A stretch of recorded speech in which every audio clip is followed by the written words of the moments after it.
හරි. එහෙනම් පුතේ අද පාඩමේදී අපිට සාකච්ඡා කරන්න තියෙන්නේ මේ නිෂ්පාදන සාධකවලට තියෙන ලක්ෂණ ටික. මම කිව්වා ඒ ලක්ෂණ ටික අපි එකටම කතා කරමු මේ ටික සේරම ඉවර වෙලා කියලා. ඒකට මම අර ටියුට් එකේ අවසානයේ සටහන කියන එක පාවිච්චි කරන්න කියලා කිව්වා. හැබැයි එතන සමහර විට වාට දැන් ඉඩමදි වෙලා ඇති. ඒ හින්දා තමයි මම කිව්වේ ගිය සතියේ අර සටහන කියන කොටසට ඉඩමදි නම් තව එක A4 කොලයක් අරගෙන ඒක ලස්සනට එතනට තියලා අර සටහන කියන කොටසට අලුත් කොලයක් එකතු කරගන්න කියලා. හරි. සමහර විට ඒ මම සටහනට දීලා තිබ්බ හිස් පිටු දෙක මදි වුණා නම් තුන්වෙනි පිටුවක් වා හදාගන්න. හරිද? එහෙනම් මෙන්න නිෂ්පාදන සාධක ටික තියෙනවා. අපි අද කතා කරන්න යන්නේ මේ නිෂ්පාදන සාධකවල තියෙන ලක්ෂණ කියන කාරණා. මේ නිෂ්පාදන සාධකවලට ආවේනික වෙච්ච ලක්ෂණ ටිකක් තියෙනවා. මේ නිෂ්පාදන සාධක මම කියන්නේ එක නිෂ්පාදන සාධකයක් අනෙක් නිෂ්පාදන සාධකයෙන් වෙනස් වෙන්න තියෙන ලක්ෂණයම නෙමෙයි. ලක්ෂණම නෙමෙයි. මොකද සමහර ලක්ෂණ තියෙනවා එක නිෂ්පාදන සාධකයකට අදාළයි. තවත් එකකට අදාළයි. ඒකින්ද ඒකටම අනිවාර්යයෙන්ම ආවේනිකම වෙච්ච ලක්ෂණ නෙමෙයි. මොකද සමහර නිෂ්පාදන සාධකයක තියෙන ලක්ෂණයක් අනෙක් නිෂ්පාදන සාධකයකටත් අපි මෙතන කතා කරන්න පුළුවන්. ඒකින්ද දැන් ඔයාලා දැනටමත් දන්නවනේ අපි නිෂ්පාදන සාධකවල මේ භූමිය, ශ්‍රමය, ප්‍රාග්ධනය, ව්‍යවසායකත්වය කියන නිෂ්පාදන සාධක වලින් ශ්‍රමය සහ ව්‍යවසායකත්වය කියන්නේ දෙකම මානව සම්පතක්. අපි කිව්වානේ භූමිය සහ ප්‍රාග්ධනය කියන දෙකම අපිට හම්බෙන භෞතික නිෂ්පාදන සාධකයක්, භෞතික සාධකයක්. මේක මානව සාධකයක්. එහෙනම් අපිට මේ දෙකම මානව සම්පත් වෙද්දී ශ්‍රමය සහ ව්‍යවසායකත්වය කියන දෙකම මානව සම්පතක් වෙනකොට ඒ මානව සම්පත් කියන જાතියට ආවේනික ලක්ෂණ ටිකක් තියෙනවා. ඒතකොට මේ දෙක පොඩ්ඩක් සමාන වෙන්න පුළුවන්. හරි? ඒ නිසා මේවට ආවේනිකම කියලා විශේෂයෙන්ම කියන්න බෑ. මම ඉස්සරහට මේවා කියා දීගෙන යනකොට ඔයාටත් ඒක තේරෙයි. මම එතනදිත් කියන්න. හරි. එහෙනම් පුතේ අද අපි ඉස්සල්ලාම බලමු අපිට හම්බෙන පළවෙනිම නිෂ්පාදන සාධකයේ තියෙන ලක්ෂණ මොනවද කියලා. හොඳයි. එහෙනම් ඉස්සල්ලාම අද ඩේට් එක දාලා අපේ සටහන කියන තැන ලස්සනට ඩේට් එක දාලා අනුමාත්‍රිකාවක් ගමු. අපි අනුමාත්‍රිකාවක් ගමු. නිෂ්පාදන සාධක වල ලක්ෂණ කියලා. නිෂ්පාදන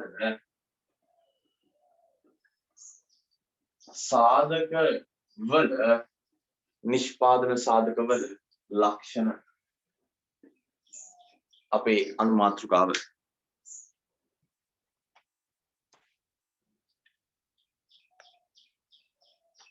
නිෂ්පාදන සාධක වල ලක්ෂණ.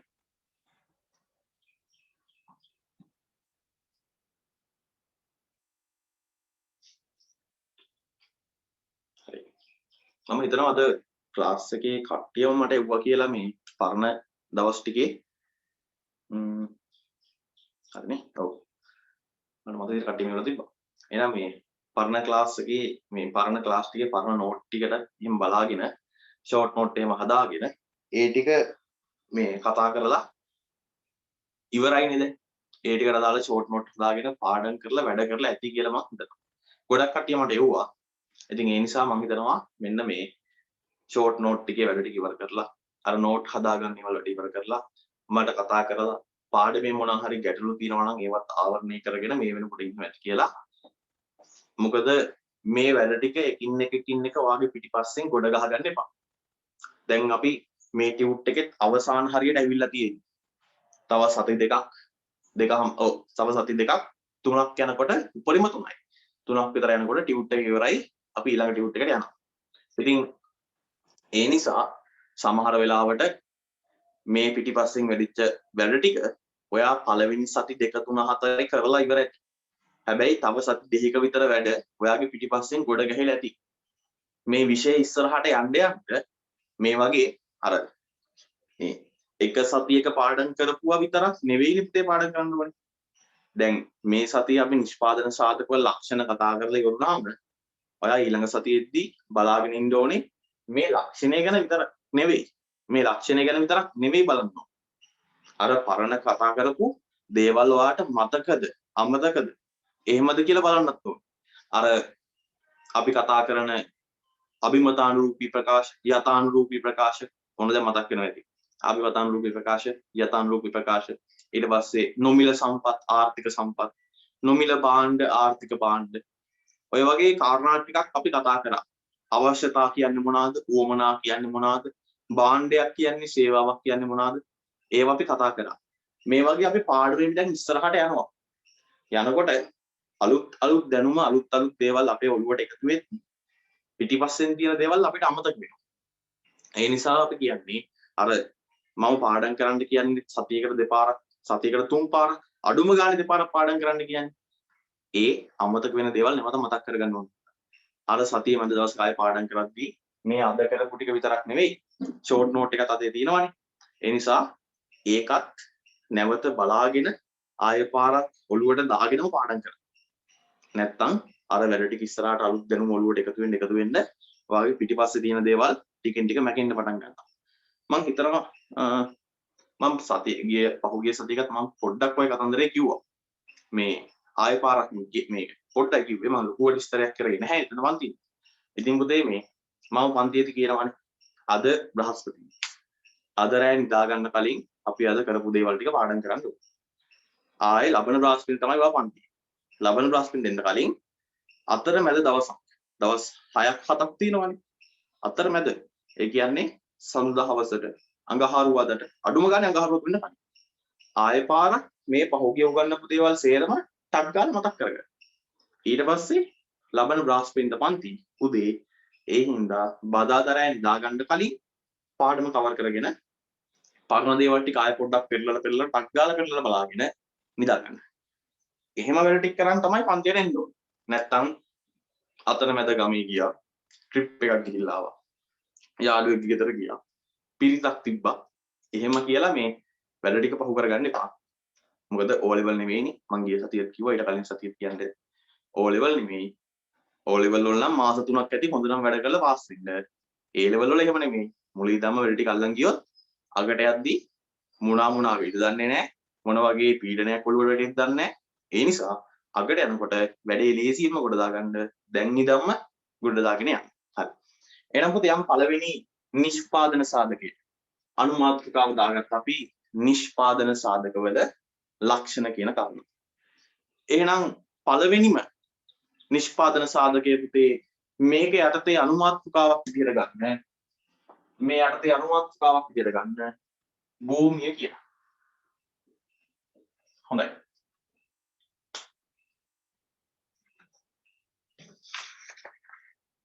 අපි භූමියට අදාළව ලක්ෂණ ටික කතා කරන් යන්නේ. ඒ අර්ථයේ පළවෙනි අනුමාත්‍රිකාව භූමිය.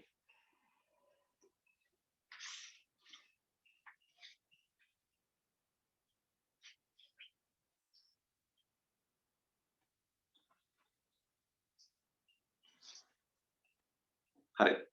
එහෙනම් බලමු මොකක්ද භූමියට තියෙන ලක්ෂණ ටික කියලා. පුතේ මම ලක්ෂණ එක ගානේ පැහැදිලි කරන ගමන් බෝඩ් එකේ දාගෙන යන්න. හරි. අපිට තියෙන භූමියේ තියෙන පළවෙනිම ලක්ෂණය තමයි මේ භූමිය කියන සාධකය අපිට පුතේ ප්‍රධාන වශයෙන්ම ලැබෙන්නේ ස්වභාව ධර්මයේ. මොකද අපි ඕක නිර්වචනය ඇතුළත් කතා කරන්නේ.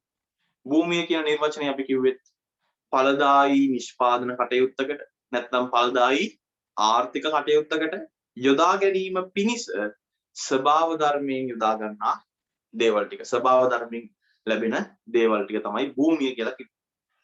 ස්වභාවික දේවල් ටික. එහෙනම් මේ භූමිය යටතේ අපි කතා කරපු උදාහරණ වලට තිබ්බේ අර ඉඩකඩම් ටික, ඉඩම් ටික. ඊට පස්සේ අපිට හම්බ වෙන මේ මුහුද, ගංගා, ඇලදොල, වනාන්තර, ඛනිජ සම්පත් ටික. ඔන්න වගේ දේවල් ටික තමයි අපි භූමිය කියලා කතා කරන්නේ. එහෙනම් පුතේ මේ භූමිය යටතේ කතා කරන දේවල් අපිට ලැබෙන්නේ ස්වභාව ධර්මයෙන්. එහෙනම් අපේ පළවෙනි ලක්ෂණය තමයි ස්වභාව ධර්මයේ දායාදයක් වීම. පුතේ භූමිය කියන එක ස්වභාව ධර්මයෙන් හම්බෙච්ච දායාදයක්. හොඳයි. එහෙනම් දෙවනි ලක්ෂණය. හරි. මම කියවනේ අඩුම ගානේ ලක්ෂණ 5 ගානේවත් එකකින් කතා කරගෙන යනවා. මේ විෂය කොටසේදී අපිට විභාගෙදී ප්‍රශ්න අහෙන්න පුළුවන් වෙන්නේ මෙහෙම. එක්ක රචනා ප්‍රශ්න පත්‍රයකට එන්න පුළුවන්. භූමිය, ශ්‍රමය, ප්‍රාග්ධනය, ව්‍යවසායකත්වය කියන නිෂ්පාදන සාධක 4ට අදාළව ඒවල තියෙන ලක්ෂණ දක්වන්න. හැබැයි A level වගේ විභාගයකදී නම් ඒ වගේ ප්‍රශ්නයක් එන්න තියෙන ඉඩකඩ අඩුයි. මොකද ඊට වඩා හොඳ ප්‍රශ්න A level exam එකේදී අහන්න පුළුවන්. ඒ නිසා මේ වගේ ලක්ෂණ දක්වන්න වගේ ප්‍රශ්නයක් A level වගේ විභාගයකදී එන්න තියෙන ඉඩ ටිකක් අඩුයි. හැබැයි මේ එහෙම ඇවිල්ලා ලකුණු 2ක් ලකුණු 3ක් වගේ තමයි මේ වෙන්නේ. හැබැයි ලකුණු 2 ලකුණු 3 කියන්නේ A level paper එකේ ලොකු දෙයක්. හරි. එක ලකුණක් කියන්නේ ලොකු මේව එකක්. එහෙනම් මේ ඊට කලින් ඔයාලා වෙන විභාග ලියනවානේ. ඔය ඉස්කෝලේ වාර විභාග දැන් හෙට අනිත් ඉස්කෝලේ පටන් ගත්තාම ඔයාලට මම හිතනවා සමහරට දිගටම යන්න හම්බෙයි කියලා. හැබැයි ඊයේ පෙරේදා දැක්කා අර කොරෝනා එළියට යන්න දුන්නා විතරයි. කට්ටිය බීච් වලට ගිහිලා නානවා. ඊට පස්සේ ට්‍රිප් යනවා. ඊට පස්සේ නුවර එළිය ඇල්ල පැත්තේ කට්ටිය ගිහිලා තිබ්බා. Hotel full. ඒ කියන්නේ මේ හැම හොටෙල් එකක්ම බුක් වෙලා ඉවරයි. ඉතින් ඒ වගේ මේ කට්ටිය පොඩ්ඩක් ආයේ කොරෝනා අමතක කරලා පොඩ්ඩක් නිදැල්ල ඉන්න පටන් ගන්නවා. පාරේ යද්දිත් එහෙම මෙහෙම පේනවා මේ මිනිස්සු ගෙවසන තැන් වල නැතුව සාමාන්‍ය තනියෙන් පාර යන මිනිස්සෙක් එහෙම දැක්කොත් සමහර වෙලාවට මේ මිනිස්සු මාස්ක් එක පල්ලෙහාට දාගෙන බෙල්ලට දාගෙන යනවා. ඉතින් මේ තාම ඒක මිනිස්සු ගෙවසන තැන් වලට ඒක පුරුද්ද වෙවිලා නැහැ. හැබැයි ඔහොම තනියෙන් පාර දිගේ විතන් යද්දි මාස්ක් එක නැතුව යනවා කියන්නේ තනියෙන්නේ. එහෙම හිතනවා ඇති. තනියෙන් විතන් යනකොට ඉතින් කවුරු ළඟ ඉන්නද කතා ගන්න කවුරු ඉන්න පාර දාගෙන යනවා කියලා. හැබැයි ඒක පුරුද්ද ටික අර කඩේ ඇතුළට ඔෆිස් එක ඇතුළටත් එන්න පුළුවන්. හරි. ඉතින් බලාපොරොත්තු වෙනවා ඉතින් එහෙම නොවි කොරෝනා වැඩි වෙන්නේ නැතුව ගොඩ දා ගන්න පුළුවන් වෙයි කියලා. පුතේ භූමිය කියන නිෂ්පාදන සාධකයේදී මේ නිෂ්පාදන සාධකයට තියෙන තව ලක්ෂණයක් තමයි මේ සැපයුම අනම්‍යයි කියන එක. සැපයුම අනම්‍ය වේ කියන එක. මම මේක පොඩ්ඩක් කියා දෙන්නම්. පුතේ මේ සැපයුම හා අනම්‍ය කියන වචන දෙක අපිට මෙතනදී හම්බුණාට මේක අපි ඉගෙන ගන්නවා අපේ දෙවනි පාඩමේදී ඉල්ලුම සැපයුම නම්‍යතාවය කියලා පාඩමක් හම්බෙනවා. අන්නේ පාඩමේදී මේක කතා කරනවා. අර වෙළඳ පොලේ කොහොමද ඉල්ලුමක් ඇති වෙන්නේ? වෙළඳ පොලේ කොහොමද සැපයුමක් නිර්මාණය වෙන්නේ? ඔය කතන්දර ටික අපි ඉස්සරහට කතා කරමු. එතකොට මේ වචන දෙක වාට දවස ගානේ ඇහෙන්න පටන් ගන්නවා. හැබැයි මම මෙතනදී මේ භූමිය කියන එකට අදාළව සැපයුම අනම්‍යයි කියන එක පොඩ්ඩක් පැහැදිලි කරන්න. මෙහෙමයි. මේ වචනේ තේරුම් බලන්නකෝ. අනම්‍ය. අනම්‍ය. පුතේ අනම්‍යයි කියන්නේ අනම්‍ය. නම්‍ය කියන්නේ නැමෙනවා. අනම්‍යයි කියන්නේ නැමෙන්නේ නැහැ. එහෙනම් අනම්‍යයි කියන්නේ නැමෙන්නේ නැහැ. සැපයුම අනම්‍යයි. සැපයුම කියන්නේ මේ භූමිය කියන නිෂ්පාදන සාධකය සැපේන ප්‍රමාණය සැපේන විදිය ඒක අනම්‍යයි. නැමෙන්නේ නැහැලු. ඒකෙන් විස්තර කරන්නේ මෙහෙමයි. දැන් අපි මොකක් හරි භූමියක හිතන්නකෝ දැන් මතක් කරන්න ඔයාලා ගෙවල් ගාව තියෙන භූමිය. ඒක ඉඩමක් තියනවා කියලා හිතන්නකෝ. ඔයාලා ගෙවල් ළඟ හැපැත්තේ ඉඩමක් තියෙනවා.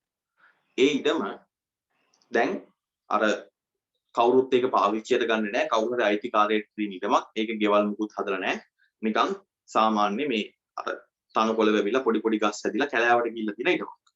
එතකොට උදේ මෙන්න මේ ඉඩමට යම් සැපයුමක් නිර්මාණය වෙනවා ඵලදායී ආර්ථික කටයුත්තක් බිහි කරන්න. මේ ඉඩමේ අයිතිකාරයාට හිතෙනවා මම මේ ඉඩම නිකන් එහෙම තිබිලා හරියන්නේ නැහැ. මේක සුද්ධ කරලා දාලා මෙතන මොකක් හරි ව්‍යාපාරයකට බදු දෙන්න ඕන. මම මේකෙන් බදු කුලියක් උපයා ගන්න නම් කාට හරි මේක බදු දෙන්න ඕන. එහෙම නැත්නම් මේක කුලියට දෙන්න ඕන මේක. බදු දෙන්න ඕන. එහෙනම් ඒ විදිහට බදු දෙන්න. මෙයා මේ ඉඩම අර ඵලදායී ආර්ථික කටයුත්තක් වෙනුවෙන් ඉඩම හොයන කෙනෙක් ඉන්නවනේ. කවුද මේ භූමිය කියන නිෂ්පාදන සාධකයේ හොයන එක්කෙනා? අපේ අර නිෂ්පාදන සාධකයක් වෙච්ච ව්‍යවසායකයා. එයාට ඕනේ භූමිය ශ්‍රමය ප්‍රාග්ධනය කියන නිෂ්පාදන සාධක තුන. එයා ඒ දේවල් හොයනවා. මේ ඉඩමේ අයිතිකාරයා ඒ ව්‍යවසායකයෙක්ට මේ භූමිය බද්දට දෙන්න හදනවා.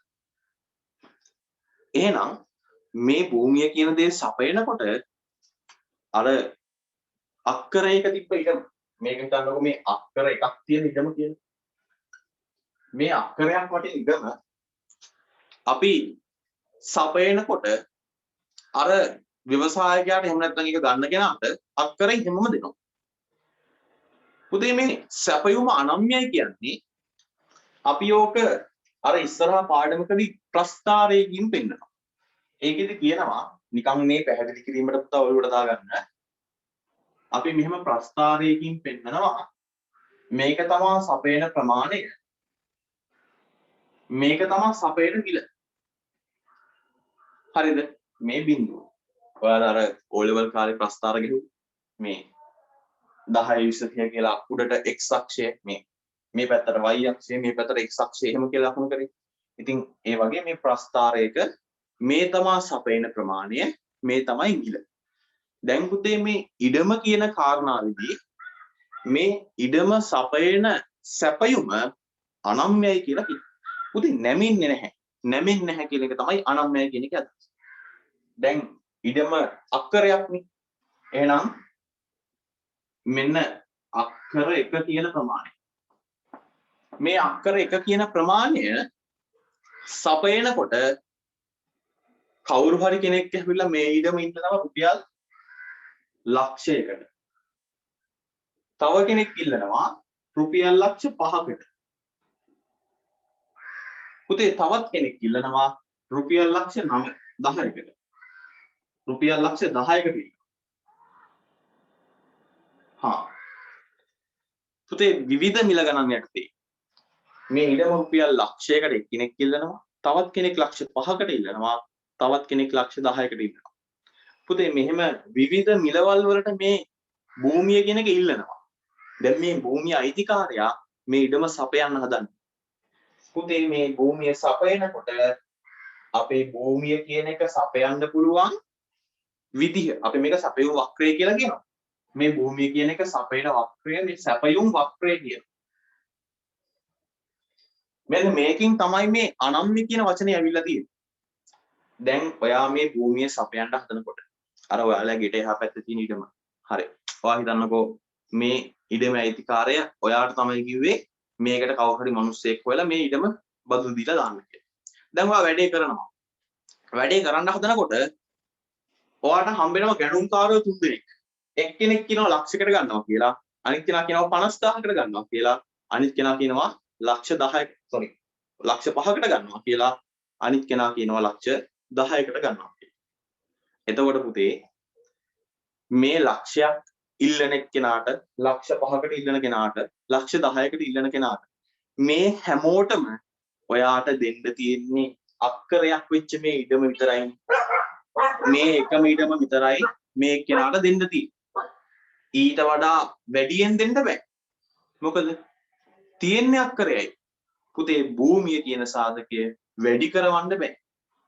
මේක අනම්‍ය සැපයුමක් තියෙන. ඔයාට මේ සරල උදාහරණයක් ගත්තේ මම භූමිය කියන එක. එතකොට මේ භූමිය කියන එක අක්කරයක් තියෙන්නේ මේ අක්කරයක්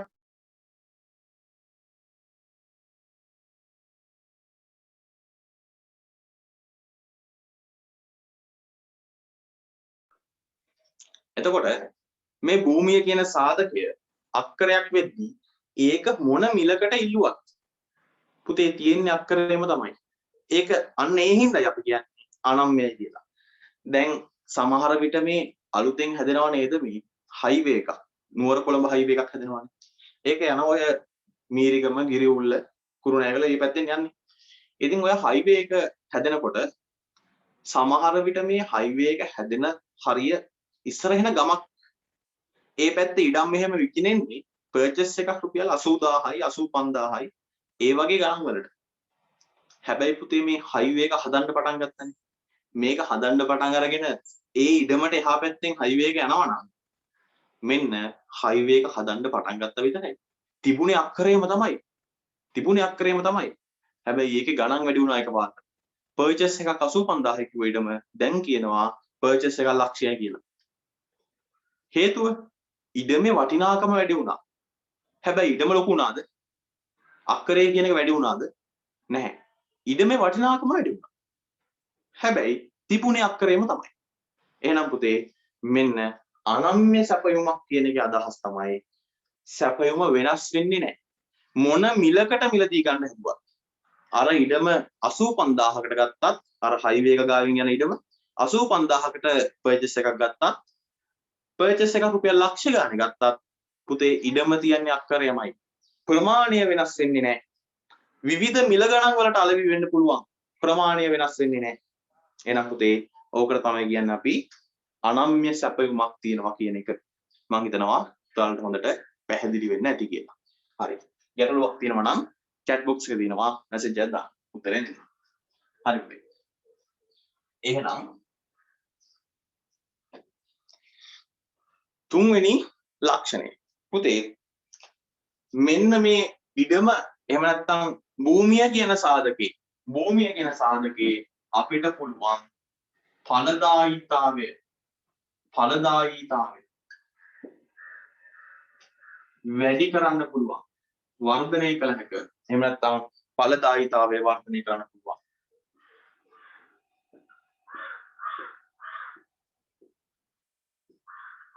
හරි. මම උදේගේදී කිව්වා සැපයුම අනම්‍යයි කියලා. ඒ කියන්නේ මේ භූමිය කියන එක අපිට ලැබෙන්නේ අපිට සැපෙන්නේ එකම ප්‍රමාණය. ඒක වැඩි කරවන්න මේව ගන්න බෑ කියලා. අනම්‍යයි. මොන මිලකට අපි ඉදුවත් අපිට ලැබෙන එකම අක්කරය එකම ඉඩම තමයි. අපි මොන මිලකට ඒක ඉදුවත් රුපියල් ලක්ෂයට ගත්තත් ලක්ෂ 2කට ගත්තත් ලක්ෂ 5කට ගත්තත් එකම ඉඩම තියෙන්නේ. ප්‍රමාණයේ වෙනසක් සිද්ධ වෙන්නේ නැහැ.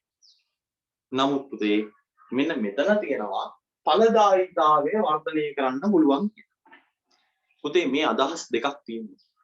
ඵලදායීතාවය වර්ධනය වෙනවා කියලා කියන්නේ දැන් හිතන්නකෝ ඔයාලා හැමෝම පොල්වත්ත දැකලා තියෙනවා. පොල්වත්තක්. ඉතින් මේ පොල්වත්ත කියන කාරණාවේදී දැකලා තියෙනවද මීට අවුරුදු සමහර විට මතක නම් බලන්න මීට අවුරුදු 7කට 10කට විතර කලින් සමහර විට මතක ඇති සමහර විට මතක නැති වෙයි. අවුරුදු 10කට විතර කලින් සමහර පොල්වතු මම දැකලා තියෙනවා. පොල් ගස් ටික විතරයි. පල්ලෙහා අර මෙහෙම පොල් ගස් ටික මේ පොල්වත්තේ මෙහෙම තනින් තන ඉඳලා පොල් ගස් ටික තනින් තන නෙමෙයි. එයාලගේ තියෙන මේ පිළිවෙලට පොල් ගස් ටික හිටවල තියෙනවා. මෙහෙම පොල් ගස් ටික තියෙනවා. කොහොම පොල්වත්ත තියෙනකොට ඒ කාලේ ලොකු මේ බිමට ලොකු අවධානයක් දුන්නේ නැහැ. මේ පොල් ගහ වටේට පොර ටික දාලා අර අපි කියන්නේ පොල් වලවල් කපනවා කියන්නේ. මේ වටේට වලක් කපලා පොර දාලා. ඔහොම තමයි අපි අවුරුදු 10කට විතර කලින් දැක්ක පොල් වතු තිබුණේ. හැබැයි පුතේ ඊට පස්සේ මේ පොල් වත්තේ ඉන්න කට්ටිය මේ පොල් වත්තක් තියෙන එක හිමිකරුවා එයාලා මේක පොඩ්ඩක් මේ පොල් වත්තෙන් ලැබෙන ඵලදායීතාවය පොඩ්ඩක් වැඩි කරගත්තා. ඒක මෙහෙමයි කරේ. ඒකෙදි මේ පොල් වත්ත ඩබල් දුන්නේ ලොකුුනේ නැහැ. තිබ්බ පොල් වත්තම තමයි. ඔයාලා දැන් දකින්න ඇති සමහර පොල් වතු වල මෙන්න මේ පොල් ගස් අතර ලොකු ඉඩසක් තියෙනවානේ. පොල් අතු ටික උඩින් කියලා තියෙනවා තමයි. හැබැයි මේ පොල් ගස් අතර ලොකු ඉඩසක් තියෙනවානේ. ඒකේ සමහර අය අන්නාසි වගා කරලා තියෙනවා. සමහර වතු වල මෙන්න මේ පොල් ගස් අතර අන්නාසි වගා කරලා තියෙනවා. සමහර ඒවා මම දැකලා තියෙනවා ඒ පොල් වතු වල අර විදේශ රටවල් වලට අපනයනය කරනවානේ මල් වර්ග කොළ වර්ග ඔය ක්‍රෝටන් කොළ එහෙම ලංකාවේ තියෙන එක ක්‍රෝටන් වගේ කොළ වර්ග වෙන රටවල් වල අපනයනය. එතකොට අන්න ඒ වගේ වගාවන් තියෙනවා. මේ උඩ පොල් ගස් ටික තියෙනවා. මෙහෙම පොඩි අර කළු පාට දැලක් ගහන්නේ. සමහර වගාවන් වලට අර කළු පාට දැලක් ගහන්නේ ඉරේලිය පාලනය කරා. අන්න එහෙම දැලක් ගහලා මේක යට ඒ ගස් හිටවල තියෙනවා. ඒක යට ඒ ගස් හිටවල තියෙනවා. එහෙනම් පුතේ යන්න මේකේ තියෙන ඵලදායීතාවය වැඩි කරගත්තා. මේ භූමිය කියන එකෙන් ගන්න පුළුවන් ඵලදායීතාවය වැඩි කරන ක්‍රම තියෙනවා. තවත් සරල උදාහරණයක් ගන්න. ඉඩමක් තියෙනවා කියලා හිතන්නකෝ. මේ ඉඩමක් තියෙනවා. මේක නිකන් පර්චස් 10ක විතර පොඩි ඉඩමක්. පර්චස් 10ක විතර ඉඩමක්. පුතේ මෙතන ව්‍යාපාරයක් ආරම්භ කරන්න කෙනෙක් හදන. එයා ව්‍යාපාරය ආරම්භ කරනකොට එතන ව්‍යාපාරයේ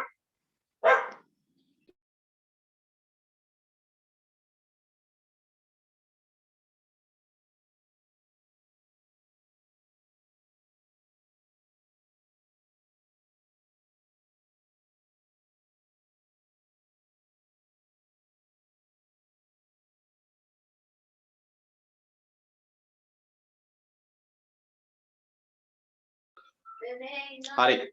එහෙනම් මෙන්න මේ ව්‍යාපාරය කරගෙන යනකොට එයාට මෙතන මේ පර්චස් 10ක විතර ඉඩමක් අරගෙන ඒ පුද්ගලයා ඒ ව්‍යාපාරිකයා මෙතන ගොඩනැගිල්ලක් හදනවා. එයාට පුළුවන් මෙතන මේ අක්කරයක් නෑ සෝරි පර්චස් 10ක් කියන ඉඩමේ එක ගොඩනැගිල්ලක් හදන්න. අර එක තට්ටුවක් තියෙන ගොඩනැගිල්ලක් හදන්න. එයාට ඒ පර්චස් 10 කියන ඉඩම පාවිච්චි කරලා එක ගොඩනැගිල්ලක් කඩ කාමරයක් හැදුවා. පුතේ එයාට ඕනනම් මේකේ ඵලදායීතාවය වර්ධනය කරගන්න එයාට පුළුවන් මේ ඉඩම තුල හැදපු ගොඩනැගිල්ල තට්ටු දෙකකට හදන්න. අන්න එක තට්ටුවකින් හම්බුණාට වඩා වැඩි නිෂ්පාදනයක් කරගන්න පුළුවන් තට්ටු දෙකක් ගොඩනැගිල්ලක් හැදුවාම. හැබැයි පුතේ භූමිය වර්ධනය වුණාද? නෑ. ඒකේ තියෙන ඵලදායීතාවය ඒක වර්ධනය වුණා. දැන් එහෙනම් වාට පැහැදිලි. මේ භූමිය කියන එකේ ඵලදායීතාවය වර්ධනය කරගන්න. මේ පොල් ඉඩමේ තියෙන අක්කර ගාන වැඩි වුණේ නැහැ. හැබැයි ඒකේ තියෙන ඵලදායීතාවය වැඩි කරගත්තා. අර ඉඩමක ගොඩනැගිල්ලක් හදලා ඒකේ ව්‍යාපාරයක් පටන් ගත්තා. එතකොට ලැබුණ යාට මොකක් හරි ප්‍රතිලාභයක්. පුතේ ඒ ප්‍රතිලාභය එහෙම නැත්නම් ඒකේ ඵලදායීතාවය ඩබල් කරගන්න පුළුවන් වුණා. ඒක තට්ටු දෙකකට හැදුවම. හැබැයි මේ පර්චස් 10 තාම එහෙම්මමයි.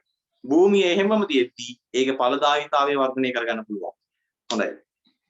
ඊළඟ එක. ඊට පස්සේ එක.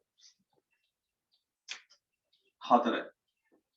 පුතේ 4 වෙනි සාධකය තමයි මේක සංචලනතාවයෙන්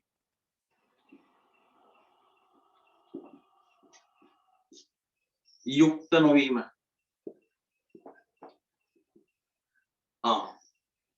භූමියේ තියෙන ලක්ෂණයක් සංචලනතාවය. මේ සංචලනතාවය කියන්නේ තැනින් තැනට යන එක, අරගෙන යන්න පුළුවන් එක. එහෙනම් භූමිය කියන එක තැනින් තැනට අරගෙන යන්න බෑ. අපිට ශ්‍රමය ඒ මිනිස්යාව තැනින් තැනට අරන් යන්න පුළුවන්. ව්‍යවසායකයාට පුළුවන් පුතේ තැනින් තැනට යන්න. ප්‍රාග්ධනයට අර ප්‍රාග්ධනය මං කියන්නේ ගොඩනැගිලි කියන ස්ථාවර ප්‍රාග්ධනය නෙමෙයි අනෙක් ප්‍රාග්ධනවත් ඔය යන්ත්‍ර සූත්‍ර මෙවලම් වගේ දේවල්. හරි. එතකොට ඒවා තැනින් තැනට අරගෙන යන්න පුළුවන්. ප්‍රාග්ධනය කිව්වම ගොඩනැගිලා ඇති වෙනවනේ. ඒ ගොඩනැගිල කියන එක නම් අරන් යන්න බෑ තමයි. හැබැයි අනික් ඒවා ඔය යන්ත්‍ර සූත්‍ර ඒ වගේ දේවල් මෙවලම් උපකරණ වගේ දේවල් ඒවා පුතේ අරන් යන්න පුළුවන්. හැබැයි භූමිය කොහෙවත් අරන් යන්න බෑ. මෙතන තියෙන භූමිය එහෙම්මම තමයි. අන්න අපි කියනවා සංචලනතාවයෙන් යුක්ත නොවීම. සංචලනතාවයෙන් යුක්ත නොවීම. සංචලනය කරන්න පුළුවන්. චලනය කරන්න පුළුවන් හැකියාවක් නැහැ. right. පුතේ පස්වෙනි සාධකය. පස්වෙනි එක. මේවා ඒකාකාරී නෑ. මේ භූමිය ඒකාකාරී නෑ. ඒකාකාරී නොවීම. දරුවනේ භූමිය කියන එක ඒකාකාරී නෑ. තැනින් තැනට වෙනස්. ඒවල තියෙන පිහිටීම දේශගුණය ජල සම්පත් ඒ කියන්නේ ජල සම්පත් පුතේ මේවා ඒකාකාරී නෑ පුතේ. තැනින් තැනට වෙනස්. භූමිය කියන එක දේශගුණයෙන් බලන්නකො. අපේ ඔය බස්නාහිර වයඹ වගේ පළාත් බස්නාහිර වයඹ ඊට පස්සේ ගාල්ල මාතර ඒ පැතිවල අපිට පුළුවන් ද සාමාන්‍යයෙන් තේ වගේ භෝගයක් වගා කරන්න. තේ හිටවන්න. පුතේ දේශගුණේ ගැලපෙන්නේ නැහැ. හැබැයි අර නුවරඑළිය කෑගල්ල නුවරඑළිය වගේ පැතිවලට යන්න මෙන්න තේ වගා කරන්න පුළුවන්. ඒකට ගැලපෙන දේශගුණයක් තියෙනවා. අපේ රටේ හැමතැනම මේ දේශගුණේ ඒකාකාරී නෑ.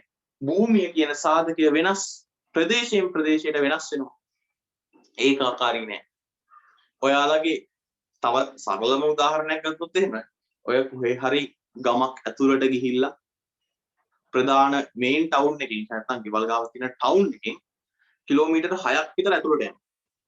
පුතේ ටවුන් එකේ ඉඳන් කිලෝමීටර් 6ක් විතර ඇතුළට ගිහිල්ලා ප්‍රධාන පාරෙනුත් තව කිලෝමීටර් 1.5ක් 2ක් විතර ඇතුළට යන්න තියෙනවා නම් ටවුන් එකේ ඉඳන් කිලෝමීටර් 5ක් 6ක් විතර ඈත් වෙලා ප්‍රධාන පාරෙනුත් කිලෝමීටර් 2ක් විතර ඇතුළට යන්න තියෙන ඉඩමක ගාණ බලන්න. ඒ ඉඩමක් සාමාන්‍ය රුපියල් පර්චේස් එකක් රුපියල් 90000කට ලක්ෂයකට උපරිම විකිනවා කියලා හිතන්නකො. හැබැයි ඒ වගේම ඉඩමක් තියෙනවා. ඒ වගේම ඉඩමක් තියෙනවා. ඒ ප්‍රමාණයමයි ඉඩමේ ප්‍රමාණය. ඒක ටවුන් එකේ ඉඳන් හරියටම කිලෝමීටරයි. පුතේ ඒකේ පිහිටීමත් එක්ක ඒක වෙනස් කරා අපි. ඒකේ පිහිටීමත් එක්ක ඒක වෙනස් කරා. සමහර වෙලාවට භූමිය කියන එක අර කඳු තියෙන්න පුළුවන්, පල්ලම් තියෙන්න පුළුවන්, තැනිතලා තියෙන්න පුළුවන්. එක එක ආකාරයකට තියෙනවා. මේවා පිහිටීම වෙනස්. දේශගුණය වෙනස්. ජල සම්පත වෙනස්. සමහර වෙලාවට අහලා ඇති ඔය අනුරාධපුරයේ පොළොන්නරුව පැත්තට යද්දී ඒකේ වතුර මේ කිවුල් තියනවා කියලා. අපි කිවුල් වතුර කියලා කියන්නේ මේ අර ඒකේ තියෙන ක්ලෝරයිඩ් ගතිය නේද? ඒ ක්ලෝරයිඩ් ගතිය වැඩි කියලා කියනවා. ඉතින් ප්‍රදේශයෙන් ප්‍රදේශයට එහෙම ජල සම්පතේ තියෙන එකත් වෙනස්. ඔය කඳු තියෙන පැතිවල ටිකක් හොඳ වතුර තියෙනවා. උල්පත් වතුර ටිකක් හම්බ වෙනවා මේ පැත්තට. විවිධ ප්‍රදේශයෙන් ප්‍රදේශයට තියෙන ජල සම්පතත් වෙනස් වෙනවා. අන්න ඒකයි කියන්නේ මෙයා පුතේ ඒකාකාරී නෑ. ප්‍රදේශයෙන් ප්‍රදේශයට තැනින් තැනට අවස්ථාවෙන් අවස්ථාවට භූමිය වෙනස්. භූමියට තියෙන විවිධ ස්වරූපයන් ඒකයි. හරි. අවසාන ලක්ෂණය. මෙන්න මේක නම් මේකටම ආවේනික ලක්ෂණයක් තමයි. භූමියට කරන සාධක ගෙවීම. ඒක දැනටමත් ඔයා දන්නවා. සාධක ගෙවීම ලෙස බදු කුලී ලැබෙයි. පුතේ මේ තියෙන්නේ අපේ භූමියට තියෙන ලක්ෂණ 6ක් තියෙනවා. අපි එක ගානේ බලාගෙන ඉමු. මාත් එක්කම කියන්න ඕනේ දැන්. හරි. එහෙනම් පුතේ එන්න. පළවෙනි නිෂ්පාදන සාධකය භූමිය. පළවෙනි එක ස්වභාව ධර්මයේ දායාදයක් වීම. දෙවෙනි එක සැපයුම අනම්‍ය වීම. තුන්වෙනි එක ඵලදායීතාවය වර්ධනය කළ හැකි වීම. හතරවෙනි එක සංචලනතාවයෙන් යුක්ත නොවීම. පස්වෙනි එක ඒකාකාරී නොවීම. ඒ කියන්නේ පිහිටීම දේශගුණයේ සම්පත් වගේවා මේ ජල සම්පත් වගේවා අපිට වෙනස්කම් දකින්න පුළුවන්. හයවෙනි අවසාන එක සාධක ගෙවීම ලෙස බදු කුලිය ලැබේ. හරි. එහෙනම් පුතේ මෙන්න භූමිය කියන එකට තියෙන නිෂ්පාදන සාධකයේ ලක්ෂණ. හොඳයි. මම හිතනවා කිසිම ගැටලුවක් නැතුව ඇති මේ ටික හොඳට තේරෙන්නේ නැති කියලා. විනාඩි 3ක් 4ක් විතර දෙන්නම්. ලස්සනට බෝඩ් එකේ තියෙන ටික දාගන්න. මොකක් හරි දැනක් පේන්නේ නැත්නම් නොපැහැදිලි නම් මැසේජ් එකක් දාන්න. සර් මෙන්න මේ කරුණ මොකද්ද කියලා. හරි. ලස්සනට ඩේට් එක දැම්මා. අනුමාත්‍රිකාව ගත්තා. ඒ යටතේ පළවෙනි අනුමාත්‍රිකාව ගත්තා. භූමිය කියලා මේ 6 ලස්සනට අපි නෝට් එකට ගමු. විනාඩි 3ක් විතර දෙන්න. ඔයාලා ලියලා ඉවර වෙලා මට මැසේජ් එකක් දාන්න ඉවරයි කියලා.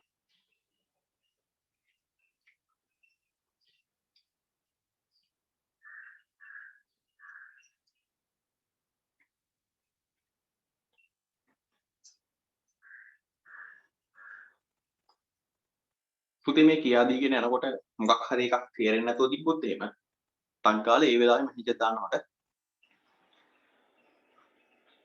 තේරුන්නේ ආයෙ කියා දෙන්න. එහෙම මැසේජ් දාන්න.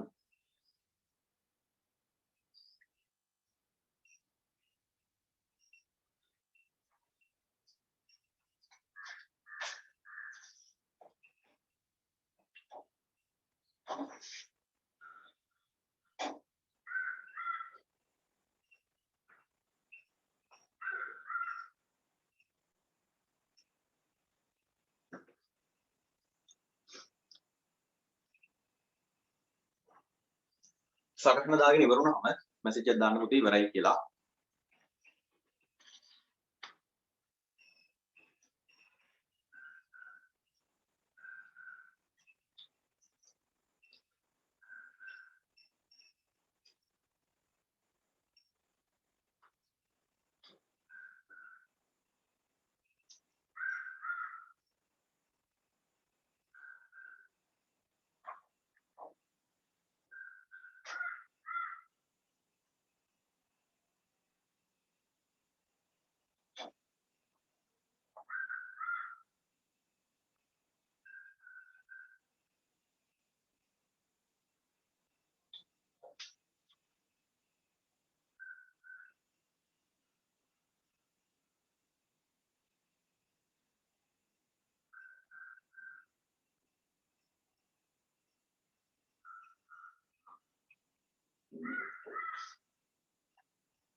හරි දෙන්නේ ඉවරයිලු. තුනක් ඉවරයි.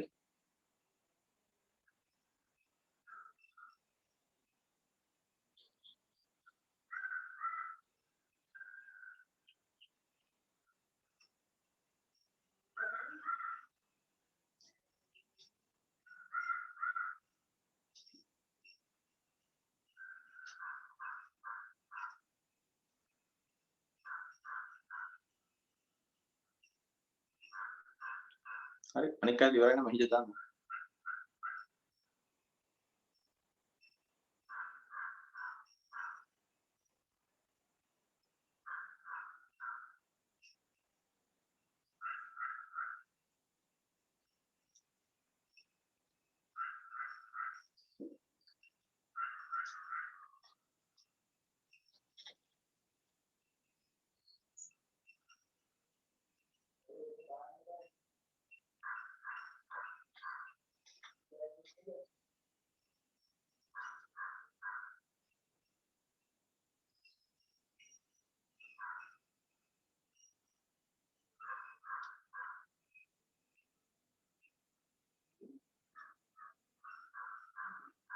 හරි මම හිතනවා ඉවර ඇති කියලා. පුතා අපි ඊළඟ කොටසට යන්න.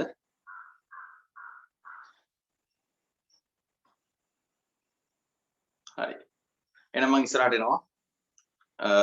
අන්තිම කොටස වගේ ලියන්න බැරි වෙච්ච පුතෙක් ඉන්නවා නම් ස්ක්‍රීන්ෂොට් එකක් ගහගෙන ටක් ගන්න.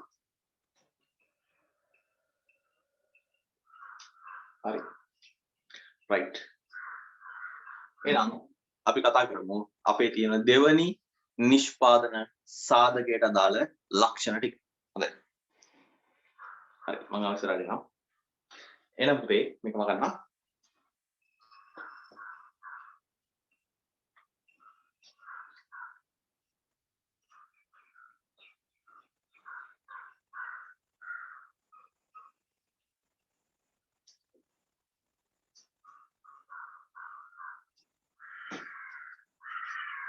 හරි. අපේ ඊළඟ නිෂ්පාදන සාධකය භූමිය කතා කරලා ඉවරයි. දැන් තියෙනවා ශ්‍රමය. පුතේ ශ්‍රමය අපේ දෙවනි නිෂ්පාදන සාධකය. අනුමාත්‍රිකාව ගන්න දෙවනි අනුමාත්‍රිකාව අංක 2 ශ්‍රමය කියන එක. ශ්‍රමයේ තියෙන ලක්ෂණ අපි කතා කරන්නේ. එහෙනම් පුතේ මේ ශ්‍රමය කියන එකට අපි පහුගිය දවසක ඉගෙන ගත්තා නිර්වචනයක් ඔස්සේ මොකක්ද ශ්‍රමය කියන්නේ කියලා. මෙච්චර කල් ශ්‍රමය කියලා කිව්වේ නිකම්ම රස්සාවට යන එක. හැබැයි අපි ශ්‍රමයට ලස්සන නිර්වචනයක් කතා කරා. වැටුපක් හෝ වෙනත් ප්‍රතිලාභයක් අපේක්ෂාවෙන් ඵලදායී ආර්ථික කටයුත්තක් වෙනුවෙන් තමන්ගේ තියෙන කායික හා මානසික ප්‍රයත්නයක් දරන එකට අපි කියනවා ශ්‍රමය කියලා. ඊට පස්සේ පුතේ මේ ශ්‍රමය කියන කාරණාවේදී අපි ඒකට අදාළව ලක්ෂණ කතා කරන්න දැන් එනවා. පුතේ මේ ශ්‍රමය කියලා කියන්නේ මිනිස්සුන්ටනේ.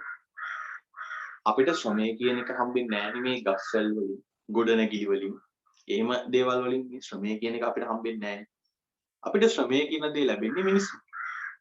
එහෙනම් අර ගොඩනැගිලි, අර මේ ඉඩම්, භූමිය, ඊට පස්සේ ගස්වැල් වගේ මේවා මේ හැම වෙලෙම ඒකාකාරී නෑ. පුතේ මේ මිනිස්සු සමහර වෙලාවට මෙයාලා මේ අපි මේ ශ්‍රමය කියන සාධකයේ තියෙන වැදගත්ම දේ තමයි මේකත් එක්ක අපි ගනුදෙනු කරන්න ඕනේ හැම වෙලාවෙම. පුතේ මේක සජීවී සාධකයක්. පළවෙනිම ලක්ෂණය සජීවී සාධකයක්. සජීවී සාධකයක් වීම. පුතේ මේකේ පළවෙනිම ලක්ෂණය තමයි මේක සජීවී සාධකයක්. සජීවී සාධකයක්. මොකද්ද සජීවී සාධකයක් කියන්නේ? ඉතින් අර ගොඩනැගිලි, යන්ත්‍ර සූත්‍ර උපකරණ, දුරකථන, කම්පියුටර් එක ඔය වගේ දේවල් වගේ මේවා මේ රොබෝලා නෙමෙයි. සරලවම කිව්වොත් රොබෝලා නෙමෙයි. ඒගොල්ලන්ට බඩගිනි හැදෙනවා. එයාලට නිවාඩු ඕනේ. එයාලා වැඩ කරන වෙලාවක් තියෙනවා. එයාලට මහන්සි හැදෙනවා. එයාලට අර විනෝද වෙන්න දෙයක් ඕනේ. එයාලට මනසක් තියෙනවා හිතන්න පුළුවන්. මෙන්න පුතේ මේවා සජීවී සාධක. අන්න ඒකයි මේ ශ්‍රමය කියන සාධකයක් එක්ක ගනුදෙනු කරනකොට ගොඩක් සැලකිලිමත් වෙලා ගනුදෙනු කරන්න ඕනේ කියන්නේ. ව්‍යාපාරයේ තියෙන යන්ත්‍ර සූත්‍රයක්, කම්පියුටර් එකක් කැඩුනොත් එහෙම ඒක අයින් කරලා අලුත් එකක් ගේන්න පුළුවන්. කම්පියුටර් එකක් වැඩ කරන්න තෝගියොත් එහෙම එක්ක software ගහන්න පුළුවන්, නැත්නම් OS ගහලා මේවා කරලා හදන්න පුළුවන්. ඒක අලුතෙන් මේවා කරන්න පුළුවන්. පුතේ මේවා එහෙම නෙමෙයි. අර කම්පියුටර් එකක තියෙන mouse එකක් keyboard එකක් වැඩ කරන්න තුනම අලුත් එකක් ගෙනල්ලා ගහනවා වගේ මේ මෙතන වැඩ කරන මිනිස්සෙක්ගේ මේ අතක් පයක් හරි මොකක් හරි වුණොත් අලුත් එකක් දාන්න බෑ. මේවා සජීවී සාධක. මේ මිනිස්සු වැඩ කරන විදිය ගැන අපි අධ්‍යයනය කරන්න ඕනේ. ඔහොම අධ්‍යයනය කරන විෂයකුත් තියෙනවා. අහලා ඇති මානව සම්පත් කළමනාකරණය කියලා. ව්‍යාපාර අධ්‍යයනය ඉගෙන ගන්නවා නම් ඔයාලට හම්බෙන ඉස්සරහ පාඩමක් මානව සම්පත් කළමනාකරණය කියලා. ඒ පාඩමේ අපි ඉගෙන ගන්නවා කොහොමද මිනිස්සුත් එක්ක වැඩ කරන්නේ කියලා. සමහර විට ඔයා ඒ ලෙවල් ඉවර වෙද්දී ඔය HR එහෙම නැත්නම් human resource management එහෙම නැත්නම් මානව සම්පත් කළමනාකරණය කියලා කියන ඒ පැත්තේට යොමු වෙන්න පුළුවන්. හොඳ ජොබ් තියෙන හොඳ ඩිග්‍රියක් HR management කියන්නේ. එතකොට ඒ පැත්තට යන්න පුළුවන්. ඒකට courses තියෙනවා කියනවා. මේ මානව සම්පත් කළමනාකරණයට වෙනම chartered එක වගේ එහෙම වෙනම ආයතනයක් තියෙනවා. ඒකට විවිධ courses තියෙනවා. ඊට පස්සේ ලෝකේ මානව සම්පත් කළමනාකරණය ගැන මේ විශේෂඥයෝ ඉන්නවා. ඉතින් හිතලා බලන්නකො කොච්චර විශාල දෙයක් අපිට ඒක අතට ඉගෙන ගන්න තියෙන දේවල් තියෙනවද? මොකද මිනිස්සු ගැනනේ කතා කරන්නේ. අර භූමිය ගැන, ප්‍රාර්ථනය ගැන ඉගෙන ගන්නවා වගේ නෙමෙයි. ශ්‍රමයට වෙනම විෂයකුත් තියෙනවා. මානව සම්පත් කළමනාකරණය කියලා. කොහොමද මිනිස්සුන්ගෙන් වැඩ ගන්නෙ? කොහොමද මිනිස්සුන්ව ව්‍යාපාරයට ඇදලා ගන්නෙ? කොහොමද එයාගෙන් උපරිම ප්‍රයෝජනයක් තියෙන විදිහට එයාගේ උපරිමය ආයතනෙ වෙනුවෙන් ලබා ගන්නේ කොහොමද? කොහොමද එයාව ආයතනයට පක්ෂපාතී කරගන්නේ? මේ ගොඩාක් දේවල් ඒ මානව සම්පත් කළමනාකරණය කියන විෂය ඇතුලේ කතා කරනවා. එහෙම විෂයක් ඇති වෙන්න හේතුව තමයි මේ ශ්‍රමය කියන එක සජීවී සාධකයක්. අපි අපේ ව්‍යාපාරයේ සේවකයාට සලකන තරමට තමයි එයා ව්‍යාපාරයට කැමති වෙන්නේ. එයාගේ තියෙන උපරිම ඉෆෙක්ට් එක ව්‍යාපාරයට දෙන්නේ එයාට ව්‍යාපාරයෙන් ලැබෙන දේවල් මත. එයා උදේ 8 ඉඳන් හවස 5 වෙනකම් මැරීගෙන ව්‍යාපාරයේ තියෙන වැදගත්ම කාර්යයක් සිද්ධ කරනකොට සමහර විට ඒකට ගැළපෙන වැටුපක් තියෙනවා. ඒ වැටුප යාට ලැබෙන්න ඕනේ. පුතේ හරි වැටුපක් ලැබෙන්නේ නැහැ කියලා මිනිස්සු රැකියාව අතහැරලා වෙන රැකියාවකට යනවා දකින්න වැඩි. මෙතන පඩිමදි කියලා වෙන රැකියාවකට යනවා. පුතේ මේ නිෂ්පාදනයේ සාධකයේ සජීවී. එයාට ජීවත් වෙන්න ඕනේ. ඒකෙන් ලැබෙන පඩිය එයාට ගැලපෙන්නේ නැත්නම් එහෙම එයා වෙන එකකට මාරු වෙනවා. එතන වැඩ කරන ස්ටාෆ් එකේ ඉන්න කට්ටිය එයාගේ අර කම්ෆර්ටබල් එක කියලා කියනවා. සාමාන්‍ය මිනිස්සෙක් හැසිරෙන සමාජයේ හැසිරෙන කට්ටියත් එක්ක සම්බන්ධ වෙන විදිහත් එක්ක. එතන ඉන්න ඒ වැඩ කරන ස්ටාෆ් එක එයත් එක්ක වැඩිය ගැලපෙන්නේ නැත්තම් එයාට හරියන්නේ නැත්තම් සමහර විට එයා එතනින් අයින් වෙලා යනවා. ඇයි කියලා අහුවාම එතන වැඩ කරන කට්ටිය මට වැඩිය සෙට් උන්නේ නැහැ. අන්න ඒ වගේ. ඉතින් මේවා සජීවී සාධක. ශ්‍රමය කියන එක පළවෙනිම සාධකය මේක සජීවී. දෙවැනි එක පුතේ ශ්‍රමය කියන එක සංචලනය කරන්න පුළුවන්. භූමිය කියන එක සංචලනය කරන්න බෑ. මෙයාව පුළුවන්. දෙවැනි එක සංචලනය කළ හැකි වීම. ශ්‍රමය කියන එක සංචලනය කරන්න පුළුවන්. තනින් තනට අරගෙන යන්න පුළුවන්. ඒ වගේම ව්‍යාපාරය ඇතුළෙම විවිධ කාර්යයන් වලට මාරු කරන්න පුළුවන්. දැන් සමහර වෙලාවට ඔයා මේ A level කරලා ඉවර වෙලා ට්‍රේනින් එකකට යනවා. ගොඩක් ළමයි A level කරලා ඉවරලා බැංකුවේ ට්‍රේනින් වලට යනවා. ඒ කොමර්ස් සයිඩ් එකේ ඉන්න කට්ටිය. එහෙම බැංකින් වල ට්‍රේනින් වලට යනවා. A level රිසල්ට් ආපු ගමන් බැංකුවල ට්‍රේනින් එකට අලුතින් කට්ටිය බඳව ගන්න. මාස 6ක ට්‍රේනින් එක. ඒ ට්‍රේනින් එකට ගියාම මැනේජ්මන්ට් ට්‍රේනින් එකක් නෙමෙයි සාමාන්‍ය බැංකුවේ ට්‍රේනින් එක. එතකොට මාස 6ක ට්‍රේනින් එකට ගියාම පුතේ ඔයාව දාන්නේ නැහැ හැමදාම අර අලුතෙන් account open කරන ගිණුම් වියුක්ත කරන අංශයේ තියෙන. අන්න එතන හැමදාම ඉන්නේ නැහැ. පුතේ ඔයාව තනින් දාන්න එතන මාරු වෙනවා. එතන ට්‍රේනින් එකට යනකොට සමහර වෙලාවට දවස් දෙකක් විතර කැෂියර් එකේ ඉන්න කට්ටියට උදව් කරනවා. සමහර වෙලාවට ණය දෙන අංශයේ ඉන්නවා. සමහර වෙලාවට අලුත් account open කරන තැන ඉන්නවා. සමහර වෙලාවට බැංකුවේ හැම ඩිපාර්ට්මන්ට් එකකම පොඩි වැඩ මොනවා හරි මේවා වෙන්න යනවා. එක එක බැංකුවෙන් බැංකුවට ඒක වෙනස් වෙනවා. සමහර බැංකුවල ඔහොම මාරු කරනවා. සමහර බැංකුවල වෙනම ගන්නවා. ඒක බැංකුවේ තියෙන ශාඛාවේ තියෙන පොලිසි එක. හැබැයි මේ සාමාන්‍යයෙන් සංචලනය කරනවා. ඊට පස්සේ A level ඉවර වෙලා කැම්පස් ගිහිල්ලා එහෙම නැත්නම් අමතරව ඩිග්‍රියක් මොකක් හරි කරලා ඔයා යනවා මැනේජ්මන්ට් හරි මොනවා හරි ට්‍රේනින් එකකට. පුතේ එහෙම ට්‍රේනින් එකකට යනකොටත් ඔයාට මාස 6ක අවුරුද්දක විතර ට්‍රේනින් එකකට යන්න ඕනේ.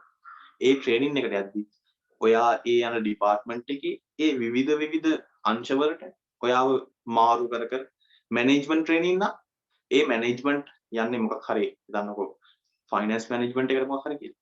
එතකොට ඒකේ තියෙන විවිධ කාර්යයන් වලට ඔයාලට හැම කාර්යයකම තියෙන ට්‍රේනින් එක දෙනවා. ඒ විවිධ කාර්යයන් ටික ඔයාලව පුරුදු කරවන සංචලනය කරවන්න පුළුවන්. ඩිපාර්ට්මන්ට් වලට මාරු කරන්න පුළුවන්. ඊට පස්සේ හිතන්නකො ඉස්කෝලේක ඉන්න ගුරුවරයෙක් කියලා. දැන් අලුත් මේකක් තියෙනව නේද? ඉස්කෝලේකට එකම ඉස්කෝලේක ගුරුවරයෙක්ට දිගටම ඉන්න බෑ. එයා අවුරුදු 5න් 5ට 10න් 10ට වෙන ඉස්කෝලේකට මාරු වෙන්න ඕනේ කියලා. ඉතින් පුතේ මේවා සංචලනය කරන්න. අද ඔයාලගේ ගෙවල් ගාව ඉස්කෝලේ ඉන්න ටීචර් සමහර විට වෙන ඉස්කෝලේකට යයි තව අවුරුදු 4ක් විතර යද්දි. සමහර විට ඒ ඉස්කෝලෙන් තවත් ඉස්කෝලේකට මාරු වෙයි තව අවුරුදු 5ක් යද්දි. මෙන්න මේවා සංචලනය කරන්න පුළුවන්. ශ්‍රමය. හරි. පුතේ තුන්වෙනි එක. ඊළඟ ලක්ෂණය තමයි මේවා සමජාතීය නැහැ. සමජාතීය නොවීම.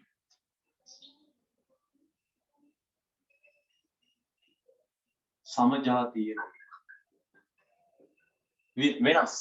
පුද්ගලයාගෙන් පුද්ගලයාට වෙනස් පුතේ. සමජාතීය වෙන්නේ. අපි පුතේ කම්පියුටර් එකක් ගත්තොත් ප්‍රාර්ථන සාධකයක් ගත්තොත් පරිගණකයක් කියන එක. මොකක් හරි පරිගණකයක් ගත්තාම ඒ જાතියෙන් ඒ performance තියෙන පරිගණක ඕන තරම් ගන්න. ඊට පස්සේ ඉඩමක් ගත්තාම පුතේ එතන ඒ ඉඩමේ ඒ භූගෝලීය සාධක ටිකේ හරිය තියෙනවා නම් එතන තියෙන ඒ ගැළපෙන සේරම ටික එයාට ගන්න පුළුවන්. හැබැයි පුතේ ශ්‍රමයේ කියන සාධකයේ එකම වගේ පුද්ගලෝ දෙන්නෙක් හොයාගන්න බෑ. එකම විදිහට හිතන, එකම විදිහට වැඩ කරන, එකම වෙලාවට ඔෆිස් එකට එන, එකම විදිහට කණ්ඩ යන, එකම වෙලාවට ඔෆිස් එකකින් යන, මං කියන්නේ යාළුවෝ නෙමෙයි, එකම විදිහට වැඩ කරන. මෙයාත් පැය, කියන්නේ මෙයාගේ ඉෆෙක්ට් එකෙන්ම එයා වැඩ කරන විදිහටම වැඩ කරනවා.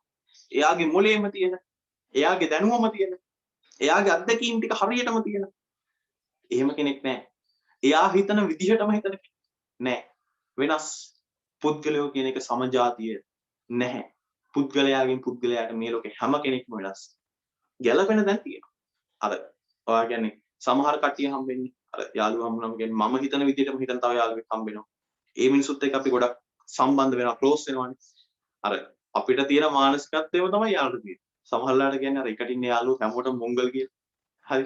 එතකොට අර වාගේ යාළුවෝ සෙට් එකක ඉන්නවා නම් අර එකම වගේ මානසිකත්වයක් තියෙන සෙට් එකක් තමයි එකතු වෙලා ඉන්නේ. නමුත් ඒ කට්ටියත් පුතේ හොඳට බලන්න. එයාලත් එකිනෙකාට පොඩි වෙනස්කම් තියෙනවා. එයාලා හිතන විදිහේ, එයාලා ගැලපෙන විදිහේ පොඩි වෙනස්කම් තියෙනවා. පුතේ සමජාතිය නෑ මිනිස්සු. මේවා ශ්‍රමයේ කියන සාධකයටත් අදාළයි. හැම නිෂ්පාදන සාධකයක්ම අතරින් ශ්‍රමයේ කියන එක වැදගත් වෙන්නේ එකයි. පුතේ මේක සමජාතිය නෑ. ඔයාලා හිතන පතන විදිහට නෙමෙයි ඔයාට වඩා අවුරුදු 2ක් වැඩිමල් කෙනෙක් හිටන්. අද ආයතනයේ රැකියාවට යන කෙනා නෙමෙයි තව මාස 6කට පස්සේ හිටන්. ඒ විදිහට නෙමෙයි ඉන්නේ. ඒ පුහුණුව නෙමෙයි තියෙන්නේ. ඒ විදිහට නෙමෙයි වැඩ කරන්නේ. ඒ විදිහට නෙමෙයි අර ව්‍යාපාරයේ තියෙන විවිධ අවස්ථාවන් වලට මුහුණ දෙන්නේ. විවිධයි. එකම පුද්ගලයා වුණත් කාලයෙන් කාලයට වෙනස් වෙන්න පුළුවන්. අපි කාලයකදී හිතුවා දැන් ඉන්න මේ කාලයකදී හිතුවා මෙයා තමයි හොඳම ජනාධිපති වෙන්නේ කියලා. ඊට පස්සේ ඒ කාලේ අවුරුදු 5ක් විතර යනකොට කියනවා අපෝ මෙයා හරියන්නේ වෙන කෙනෙක් ගන්න. අපිමයි හිතන්නේ කලින් හිටිය එක්කෙනාමයි වෙන කෙනෙක් ගන්න ඕනේ. ඊට පස්සේ වෙන කෙනෙක් වගේ එනවා. එයත් අවුරුදු 2කමාරක් 3ක් යනකොට හිතනවා අපෝ මෙයාට බෑ. මෙයා හරියන්නේ. දැන් අපි වෙන කෙනෙක් හොයාගන්න ඕනේ. අර අවුරුදු 10කට කලින් හිටපු එක්කෙනාව තමයි. අර යව ගේන්න ඕනේ කියලා මැරෙන්න හදනවා. හැබැයි ටික කාලයක් යනකොට අපෝ මෙයා හරියන්නේ නැහැ මෙයාට ගැලපෙන්නේ නැහැ කියනවා. එහෙනම් සමජාතිය නෑ. එකම මිනිස්සයා වුණත් ආයෙ සමජාතිය වෙන්නේ නෑ. එකම මිනිස්සයා වුණත් ඒ වගේම විවිධ මිනිස්සු වුණත් එකිනෙකාට වෙනස්. ශ්‍රමය වෙනස් වෙනවා. අර මේ නිෂ්පාදන සාධකයක් වෙච්ච ශ්‍රමය කියන එක ඔස්සේ ගොඩනැගුණු විෂයක් තියෙනවා කිව්වේ. අර අපේ තියෙන මානව සම්පත් කළමනාකරණය ඒ විෂය සම්පූර්ණයෙන් ගොඩනගෙන්න හේතු තමයි මේවා. මේ නිෂ්පාදන සාධකයේ සජීවී මේ සාධකය එකිනෙකට වෙනස්. පුද්ගලයාගෙන් පුද්ගලයාට වෙනස් වෙනවා වගේම එකම පුද්ගලයා සැරින් සැරේ වෙනස් වෙනවා. ඔයා 6 7 පන්ති වල විතර විදිය නෙමෙයි දැන් හිතන්නේ. A level ඉවර වෙද්දී හිතන විදිය වෙනස්. කැම්පස් එකට යනකොට හිතන විදිය වෙනස්. කැම්පස් එකෙන් අයින් වෙලා අවුරුදු 30ක් විතර වෙද්දී හිතන විදිය වෙනස්. 50ක කෙනෙක් හිතන විදිය වෙනස්. එකම පුද්ගලයා සමජාතිය වෙන්නේ නැහැ. ඒක තමයි කතාවක් තියෙන්නේ. අර ඔයා මොකක් හරි කියන්න මේ උත්සාහ කරන දෙයක් කියන්න හදන දෙයක් කවුරු හරි කෙනෙක් තේරුම් ගන්න විදිය වෙනස් වුණා කියලා මේ ඒකට වැඩිය මේ කලබල වෙන්න එපා. අපි කියන්නේ ට්‍රිගර් වෙන්න එපා කියලා. ඒකට කතාවක් තියෙන්නේ මේ අර එකිනෙකා අනිත් කෙනාව තේරුම් ගන්නේ එයාලගේ තියෙන මේ බුද්ධි මට්ටමට. එයාලගේ තියෙන සංජානන මට්ටමට කියලා. එයා ඔයාව තේරුම් ගන්නේ එයාගේ තියෙන බුද්ධි මට්ටමට. සමහර විට ඔයා මේ වැදගත් දෙයක් ගැන කියනවා වෙයි. හැබැයි යාට ඔයාව තේරෙන්නේ නැහැ. එයා බයිනවා.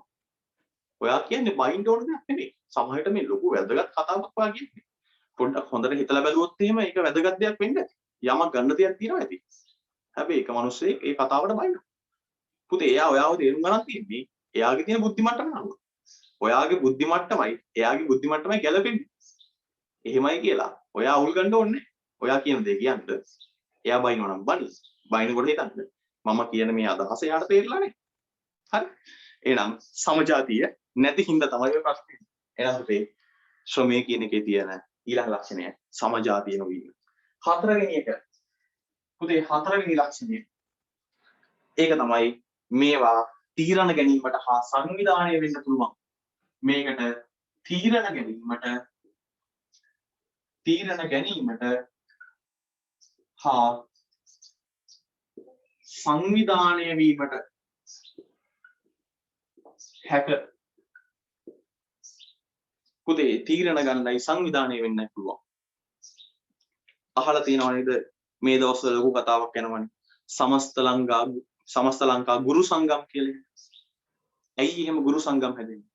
ඇයි එහෙම ඊට පස්සේ කැම්පස් වල අන්තර් විශ්වවිද්‍යාල ශිෂ්‍ය බල මණ්ඩලයේ පුතේ මේ සංවිධාන ඒ වගේ විවිධ සංවිධාන තියෙනවා. තැපැල් සේවකයන්ගේ සංගම්. ඊට පස්සේ ඔය විවිධ සංගම් තියෙනවානේ.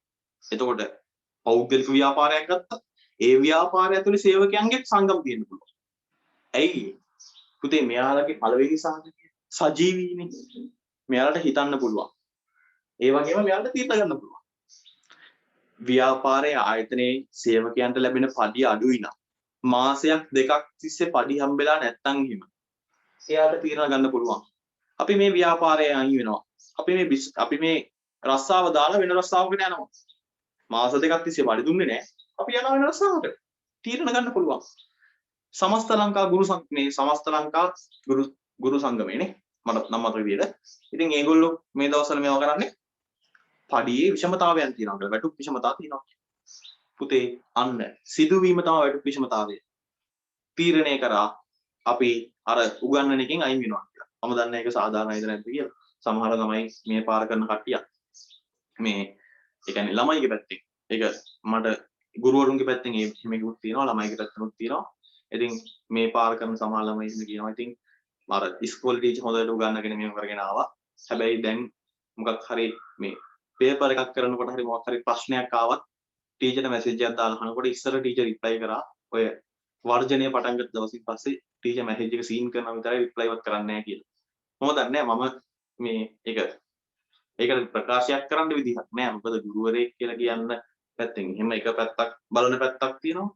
අනික මේ පාර කරන ළමයිට තමන් උගන්වන ළමයෙක්ට මොකක් හරි විෂය කරුණක් සම්බන්ධයෙන් ප්‍රශ්නයක් ඇවිල්ලා ටීචර් මේක කොහොමද හදන්නේ සර් මේක කොහොමද හදන්නේ මේක තේරෙන්නේ නැහැ කියලා අහුවාම මේ ටිකක් ඒක මානසික වෙලා ඒකට මේ පිළිතුරක් මේකට උත්තරේ 4ක් උතේ මේක උත්තරේ මෙහෙම ගත්ත කියලා උත්තරයක් නොදා ඉන්න එකයි මට තේරෙන්නේ නැහැ ඒක. ඒ හින්දා මම ඒක නම් කියන්න නෑ ඉන්න. කොහොම හරි තීරණ ගැනීම එයාලට තීරණ ගන්න පුළුවන්. සංවිධානය වෙන්න පුළුවන්. අර අන්තර් විශ්වවිද්‍යාල ශිෂ්‍ය බල මණ්ඩලය, ලංකා ගුරු සංගමය, තැපැල් සේවකයන්ගේ සංගමය ඔන්න සංවිධානය වෙලා තියෙනවා. ශ්‍රමයට සංවිධානය වෙන්න පුළුවන්. පස්වෙනි එක මෙයාලව අධ්‍යාපනය හා පුහුණුව මගින්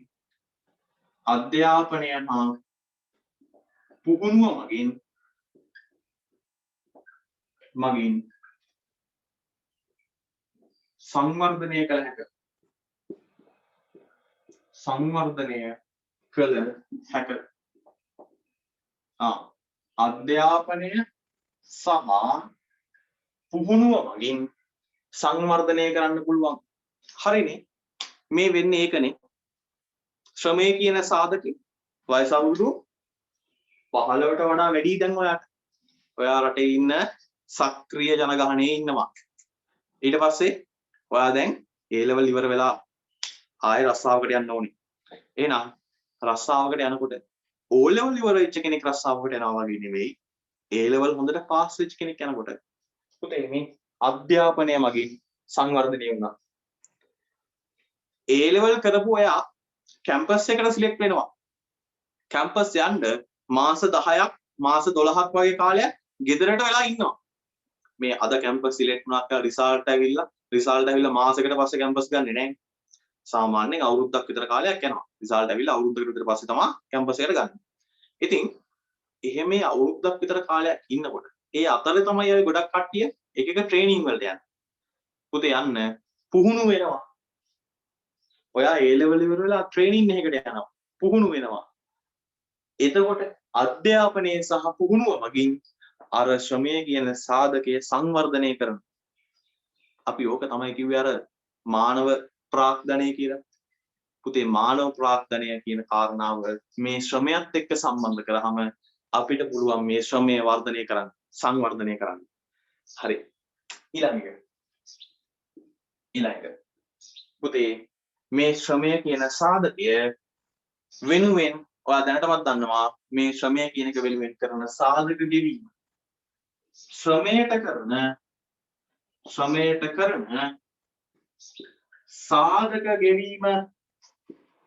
සාධක ගෙවීම මොකද්ද? අපි කියනවා වැටුප් කියලා. වැටුප් වේ. පුතේ ශ්‍රමයට කරන සාධක ගෙවීම අපි හඳුන්වනවා වැටුප් විදිහට. හොඳයි. එහෙනම් 6ක් තියෙනවා. ටක් ගාලා බලාගෙන ඉමු.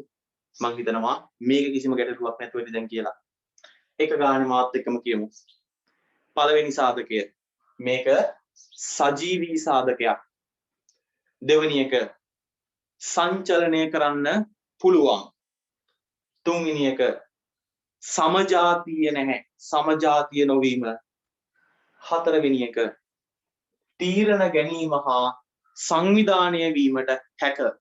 තීරණ ගන්න පුළුවන් යාලට සංවිධානය වෙන්න පුළුවන්. ඊළඟට අධ්‍යාපනය සහ පුහුණුව මගින් සංවර්ධනය කරන්න පුළුවන්. අධ්‍යාපනය හා පුහුණුව මගින් සංවර්ධනය කරන්න පුළුවන්. පුතේ අවසාන එක ශ්‍රමයට කරන සාධක ගෙවීම වැටුප් වේ. ශ්‍රමයට කරන සාධක ගෙවීම වැටුප් වේ. එහෙනම් වැටුප් කියන සාධක ගෙවීම ශ්‍රමයට හම් වෙනවා. එහෙනම් පුතේ මේ තියෙනවා ශ්‍රමයට තියෙන ලක්ෂණ ටික. රයිට්. විනාඩි 3ක් 4ක් විතර දෙන්නම්. මොකක් හරි ගැටලුවක් තියෙනවා නම් මේ පිළිබඳව chat එක තියෙනවා මැසේජ් එකක් දාන්න මම උත්තර දෙන්නම්. එහෙනම් විනාඩි 3ක් විතර දෙන්නම්. ලස්සනට පුතේ මේ ටික දාගමු අපි. ලස්සනට නෝට් එක දාගමු.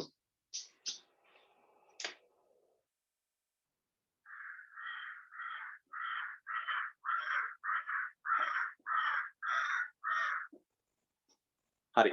ලස්සනට නෝට් එක දාගමු. ශ්‍රමය කියලා ලිව්වා. ඒ යටතේ මේක දාගමු.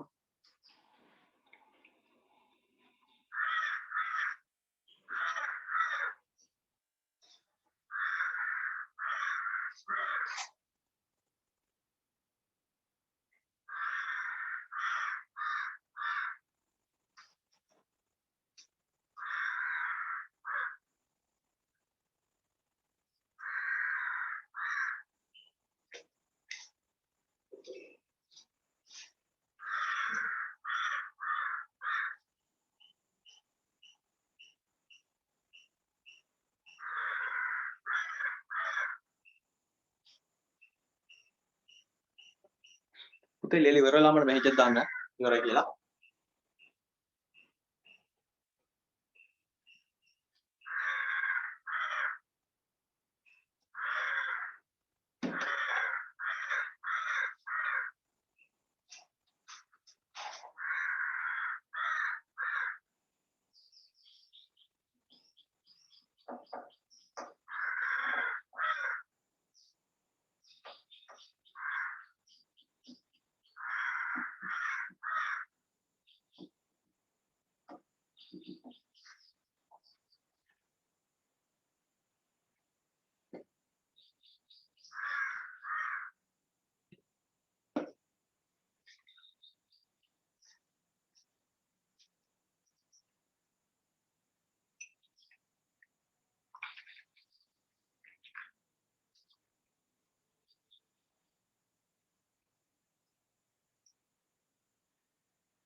හරි.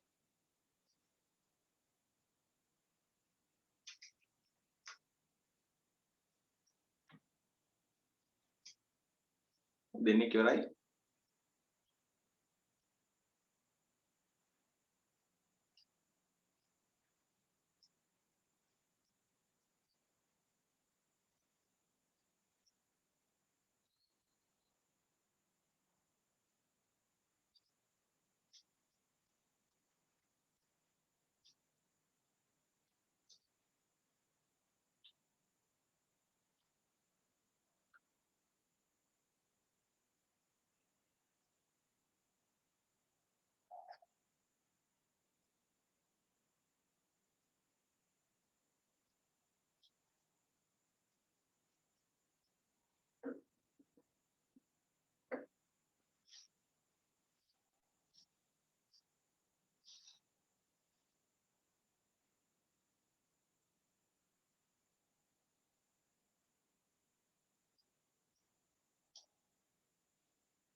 හරි ඉවරද?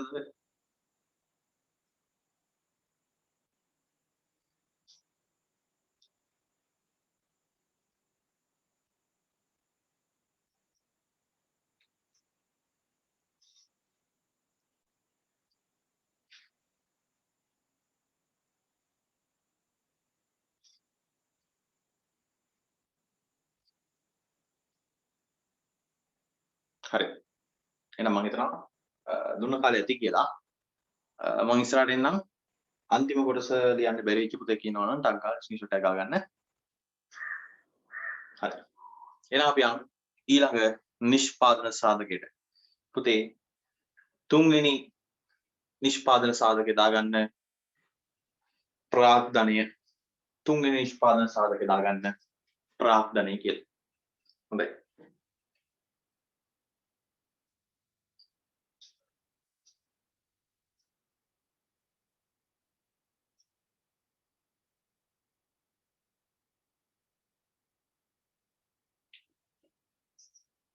හරි. පුතේ අපිට තියෙන තුන්වෙනි නිෂ්පාදන සාධකය ප්‍රාග්ධනය.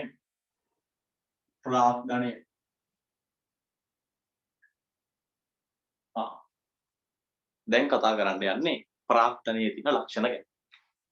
කලින් කතා කරා මොනවාද භූමියට තියෙන ලක්ෂණ කියලා, ශ්‍රමයේ තියෙන ලක්ෂණ කියලා. දැන් යනවා ප්‍රාග්ධනයේ ලක්ෂණ කතා කරන්න. අද අපි මේ ලක්ෂණ කතා කරලා ඉවරලා සාධක කියන කාරණාව විවරයක් කරලාම දානවා. හරි.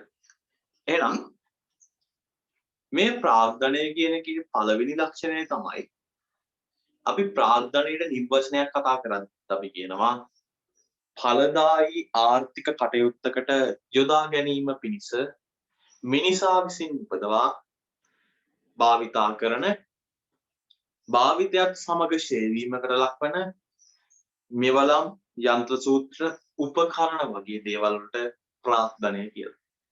එහෙනම් පුතේ මේ ප්‍රාග්ධනය කියන දේ බොහෝ විට මිනිසා විසින් නිෂ්පාදනය කරපු දෙයක්.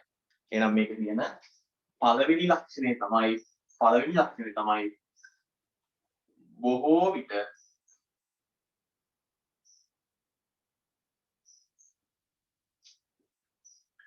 මිනිසා විසින් නිපදවා ඇත. මෙන්න මේක මිනිහෙක් හදපු දෙයක්. මිනිස්සු විසින් නිෂ්පාදනය කරපු දෙයක්. ඊළඟට ඒක පැහැදිලිනේ. ඒක තව තේරෙනවා. දෙවෙනි පුතේ මේ ප්‍රාග්ධනය කියන සාධකයේ දෙවෙනි ලක්ෂණය තමයි මේක මූර්ත සංකල්පයක්. ප්‍රාග්ධනය කියන්නේ තොග සංකල්පයක්. අපි කිව්වා අර මූර්ත ප්‍රාග්ධනය කියන එක කතා කරද්දී ඒකේ තියෙන ගුණාංග එහෙම යනකොට අපි එතෙන්දි පොඩ්ඩක් මතක් වුණා ප්‍රාග්ධනය කියන්නේ මූර්ත සංකල්පයක්. මේවට භෞතික පැවැත්මක් තියෙනවා. ඒ වගේම මේක තොග සංකල්පයක් කියලා කිව්වා. අපි මේ ප්‍රාග්ධනය කියන එක තොග සංකල්පයක් විදිහට කතා කරනවා. මේකෙදී තොගයක් විදිහට සලකන අපි අපේ තියෙන ව්‍යාපාරයේ තියෙන ආයතනයේ තියෙන රටේ තියෙන ප්‍රාග්ධනය තොගයක් විදිහට අපි සලකන්නේ. මේක තොග සංකල්පයක් විදිහට. ප්‍රාග්ධනය කියන්නේ මූල්‍ය සංකල්පයක් නෙවෙයි. මූර්ත නැත්තම් තොග සංකල්පයක් විදිහට සලකනවා. ඒකනේ අපි මුදල් කියන එක ප්‍රාග්ධනයට ගත්තේ නැත්තේ. ඒක මූර්ත සංකල්පයක්. මූල්‍යමය සංකල්පයක් නෙවෙයි. තොග වශයෙන් ගණනය කරන්නේ. තොග සංකල්පයක්. හරි. එහෙනම් මේක ප්‍රාග්ධනය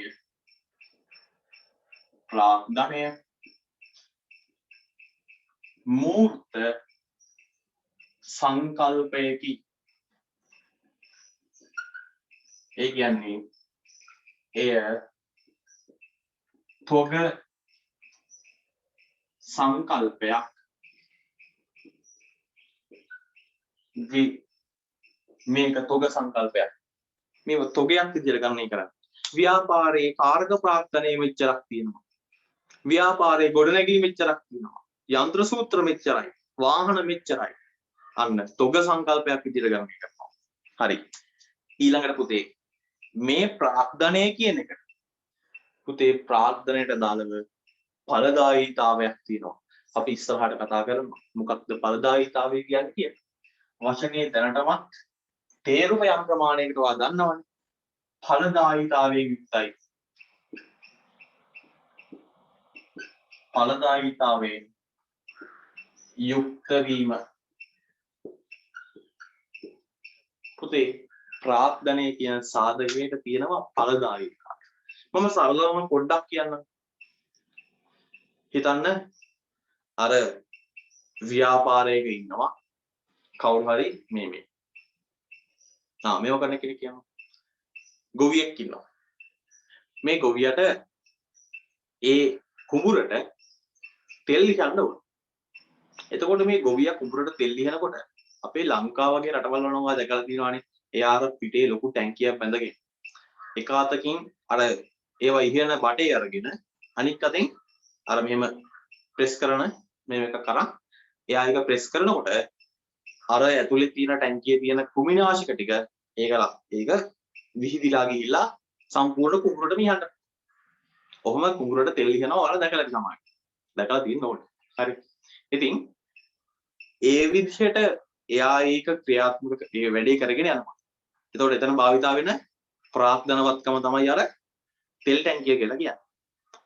හැබැයි පුතේ දැකලා තියෙනවද ලංකාවේ නෙමෙයි සමහර රටවල් වල අර ලොකු අක්කර 250 300 වගේ ලොකුවට තියෙන විශාල ඉඩම් තියෙනවා. ඉරිඟු ඊට පස්සේ බාර්ලි ඔය වගේ දේවල් වගා කරපු විශාල ඉඩම් තියෙනවා. ඒව අක්කර 200 ගණන් 300 ගණන් විශාලයි. එතකොට මේ වගේ ඉඩම් වල ඵලදායීතාවයකින් යුක්තව ඒ කියන්නේ යොදා ගන්න යෙදවීමට සාපේක්ෂව වැඩි නිමවුමක් අරගන්න එයාලා අලුත් ප්‍රාග්ධන උපාය මාර්ග පාවිච්චි කරනවා. අලුත් ප්‍රාග්ධන භාණ්ඩ පාවිච්චි කරනවා. අර අහලැති සමහර වෙලාවට ඒ රටවල් වල අර අක්කර 200ක් 300ක් විතර විශාල ඉඩම් වලට එයාලා තෙල් ලිහන්නේ එහෙම ගුවන් යානාවලින් ගිහින්. අහලැති සමහරවිට ගුවන් යානාවලින් ගිහලා තමයි තෙල් ලිහන්නේ. ඊට පස්සේ ඒ වල තියෙන අස්වනු නෙළුම් ඔයාලා දැකලා තියෙනවානේ ලංකාවේ තියෙන අර මේ ගොයන් කපන මැෂින් එක. ඒ කාලේ කිව්වනේ ඔකට සුනාමිය කියලා. ඉතින් ওই ගොයන් කපන මැෂින් එක කුඹුරට දැම්මට පස්සේ ඉස්සර අපේ ගොයන් කපන්න පාවිච්චි කරපු උපකරණය ප්‍රාර්ථන උපකරණය තමයි අර දෑකැත්ත කියන්නේ. මම දන්නේ නැහැ ඔයගොල්ලෝ දෑකැත්තෙන් ගොයන් කපලා තියනවද කියලා. මම නම් තුන් පාරක් කපලා තියෙනවා. අපේ ගෙවල් ගාව කුඹුරේ ගොයන් කපනකොට මම ගිහිල්ලා දෑකැත්තෙන් ගොයන් කපලා තියෙනවා තුන් පාර. ඒක මේ මෙහෙම පොඩි පිහියක් වගේ එකක්. මෙන්න මේ හැඩයට තියෙන්නේ. මෙතනින් අල්ලගන්න මිටක් තියෙනවා. අර ගොයන් ගහ පඳුරක් වගේනේ තියෙන්නේ. මේ පඳුර මෙහෙම අල්ලලා ඕකෙන් අදින්නේ. මේක කැපෙනවා. එකපාරට ඇඟිල්ල එවුවොත් එහෙනම් ඇඟිල්ල කැපෙන කියන්නේ භාගිත කැපෙන තරමට සෑහෙන්න කියන්නේ. ඒක කැපෙන හොඳට. හොඳටම කැපෙන පිහියක් මේක. පොඩ්ඩක් කොහොම වක් වෙලා තියෙන ලොකු පිහියක්. මේක හීනේ ලොකු පිහියක්. ඕක තමයි දෑගැත්ත කියලා. මේ දෑගැත්තෙන් ඉස්සර මිනිස්සු ගොයක් කපනකොට එකපාර කුඹුරට බොහොම පොලිමට බහිනවා 10 දෙනෙක් 15 දෙනෙක්. ඉතින් 10 දෙනෙක් විතර බහිනවා. ඒ ගොයන් කපන කට්ටිය 10 දෙනෙක් විතර බහැලා එයාලා පොලිමට ඔහම දෑකැත්තෙන් අර වී පඳුරක් අල්ල ගන්නවා කපනවා දාන පිටපස්ස. ආයෙ ගල්ල ගන්නවා කපනවා පිටපස්ස. ඔය විදිහට දවසක් පුරාවටම ඒ කුඹුරේ ගොයන් කපනවා. උදේ පාන්දර 8ට විතර වැඩේ පටන් ගන්නේ හවස 6:30 වෙනකල්ම ගොයන් කපනවා. පුතේ මේ දෑකැත්තේ ශ්‍රමයේ වැඩිපුර පාවිච්චි කළ අතින් තමයි මේක කැපුවේ. ඊට පස්සේ කාලයකට පස්සේ ආවා සුනාමිය එහෙම නැත්නම් අර ගොයන් කපන මැෂින් එක කියන්නේ. ඒක ආව විතරයි උදේ 9ට විතර වෙලට දැම්මම 9:00 මේ උදේ 9ට විතර වෙලට දැම්මම 10:00 11 වෙද්දි මුළු කුඹුරම හාලෙක මේව කරලා ඉවරයි. කුඹුරේම ගොයන් කපලා ඉවරයි. ඵලදායීතාවය වැඩි කරගන්න පුළුවන්. ටක් ගාලා වැඩේ කරගත්තා. දවස පුරාවටම එක කුඹුරක 10 දෙනෙක් විතර මහන්සි වෙලා හදපු එක ඊළඟට දැන් යන්නේ කුඹුරේ අයිතිකාරයා යනවා. එයා අඳුරන 3-4 දෙනෙක් යනවා. අර සුනාමිය එළවන මිනිස්සයා ඒක අරගෙන කුඹුරට දානවා. දැම්ම පැය එකමාරේ මුළු කුඹුරම අරගෙන අස්වනු ටික අරන් ඉවරයි. එහෙනම් මෙන්න ඵලදායීතාවයෙන් යුක්තයි. මේ ප්‍රාර්ථනාවත්කම් වලට තියෙනවා ඵලදායීතාවය. ඒක අඩු වැඩි කරන්න පුළුවන්. සමහර ප්‍රාර්ථනාවත්කම් කාලයක් තිස්සේ භාවිතා කරද්දී ඒකේ තියෙන ඵලදායීතාවය අඩු වෙනවා. සමහර මැෂින් තියෙනවා ටික කාලයක් පාවිච්චි කරනකොට ඒ වලුත් වැඩියා කරන්න ඕනේ. ඒක මුල් කාලේ ලැබිච්ච ඵලදාවම ගන්න බැරුව යන. අන්න පුතේ ඵලදායීතාවය අඩු වෙනවා කියලා කියනවා. එහෙනම් මේ ප්‍රාර්ථනාවත්කම් වලට ඵලදායීතාවයක් තියෙනවා. දෑගැත්තකින් ගොයන් කපන්න හම්බුනොත් එහෙම ඔයාලගේ පස්සේ පරම්පරාවක් නම් ජීවිතේට දෑගැත්තක් දකින්නවත් හම්බෙන්නේ නැහැ. chance එකක් අමුණු දුවලා ගිහිල්ලා ටක් ගාලා මං එනවා ගොයන් කපන්න කියලා යන්න. හරි. ආයි මං හිතන්නේ මේ තව අවුරුදු 10ක් යනකොට දෑගැත්ත කියන එක අහලවත් නැති වෙයි කට්ටිය. එහෙනම් හරි. එහෙනම් ඵලදායීතාවයේ යුක්තයි. පුතේ ඊළඟ එක මේ ප්‍රාර්ථනාවත්කම් අපි නැවත නැවත නිෂ්පාදනයට භාවිතා කරනවා. ප්‍රාර්ථනාවත්කම් නැවත නැවත නිෂ්පාදනයට භාවිතා කරනවා.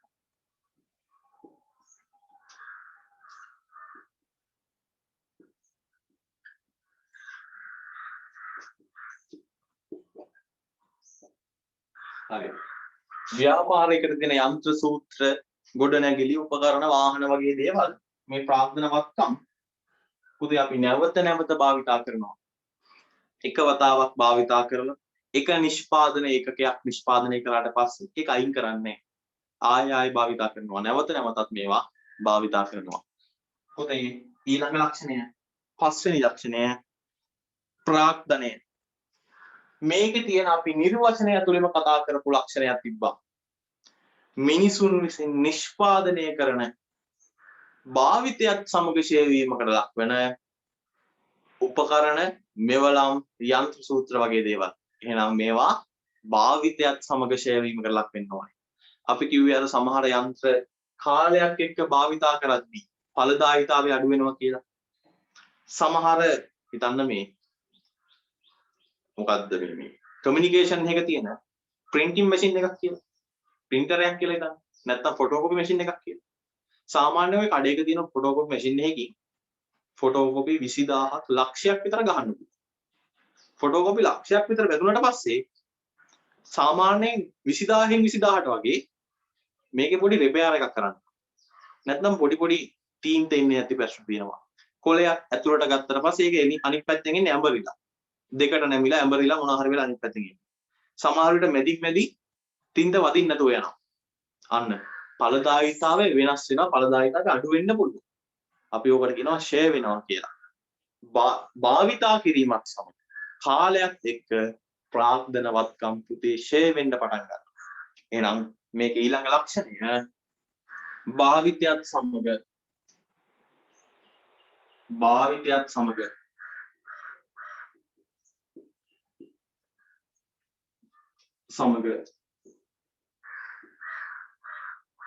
ෂෙයා වීමට ලක්වීම පුතේ භාවිතයත් සමග මේ නිෂ්පාදන සාධකයේ ෂෙයා වෙනවා. ටිකෙන් ටික ගෙවෙන්න පටන් ගන්නවා. අලුත් කරන්න ඕනේ. වාහනයක් දුවන්න ඔයිල් මාරු කරන්න ඕනේ. ටයර් මාරු කරන්න ඕනේ. සර්විස් එකට දාන්න ඕනේ. අන්න ෂෙයා වෙනවා. එහෙනම් භාවිතයත් එක්ක ෂෙයා වීමට ලක් වෙනවා. පුතේ 6 වෙනි කාරණාව. අපේ අවසානික තමයි සුපුරුදු එක අපි දන්නවා ප්‍රාග්ධනය වෙනුවෙන් ප්‍රාග්ධනයට කරන සාධක ගෙවීම ප්‍රාග්ධනයට කරන සාධක ගෙවීම මොකක්ද? පොලිය කියලා කියනවා. පොලිය නම් වේ. හොඳයි. එහෙනම් පුතේ අපේ ප්‍රාග්ධනයට තියෙන ලක්ෂණ ටික තමයි මේ. right. හොඳට පැහැදිලි ගැටලුවක් නැහැ. මොකක් හරි ප්‍රශ්නයක් තියෙනවා නම් කතා කරලා අහන්න. එහෙනම් අපි බලාගමු අන්තිම වතාවට පොඩ්ඩක් මාත් එක්කම බලාගෙන කියාගෙන යන්න. පළවෙනි එකේ ඉඳලා බලන්න. බොහෝ විට මිනිසා විසින් නිෂ්පාදනය කර ඇත. බොහෝ විට මිනිසා විසින් නිපදවා ඇත.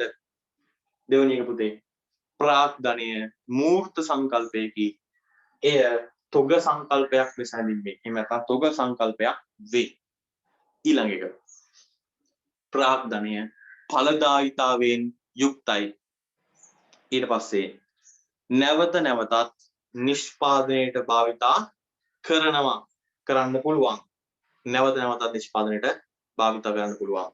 පස්වෙනි එක භාවිතයත් සමග ක්ෂය වීමට ලක්වීම භාවිතයත් සමග ෂය වෙනවා. අවසාන 6 වෙනි එක පුතේ. ප්‍රාග්ධනයට කරන සාධක ගෙවීම පොලිය නම් වේ. හොඳයි. එහෙනම් මේ තමයි ප්‍රාග්ධනය කියන නිෂ්පාදන සාධකයට අදාළ නිෂ්පාදන සාධක ලක්ෂණ ටික. හොඳයි. එහෙනම් විනාඩි 3ක් 4ක් විතර දෙන්නම්. පුතා ලස්සනට මේ ටික දාගෙන ඉන්න. ලස්සනට මේ ටික දාගෙන ඉන්න. ලියන ඉවර වෙලා මට ඉවරයි කියලා මැසේජ් එකක් දාන්න අනිවාර්යෙන්. විනාඩි 4ක් විතර දෙන්න. ගැටලුවක් තියෙනවා නම් අහන්න.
පුතේ ඉන්නලා මැසේජ් දාන්න ඉවරයි කියලා.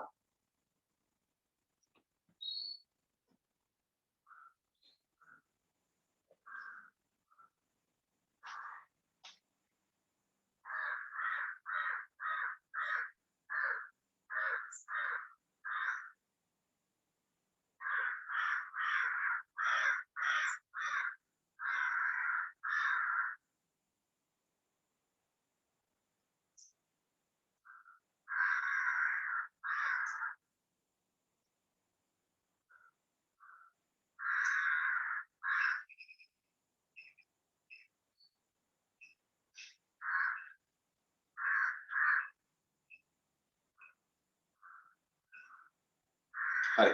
ඉවරයිනේ. එහෙනම් පුතේ අපි ඉවරයි. හරි. එහෙනම් පුතේ අපි අපේ ඊළඟ තියෙන නිෂ්පාදන සාධකේ කතා කරන්නේ. 4 වෙනි අනුමාත්‍රිකාව එහෙම නැත්නම් 4 වෙනි ඉලක්කම දාලා ගන්න. ව්‍යවසායකත්වයට තියෙන ලක්ෂණ කතා කරන්නේ.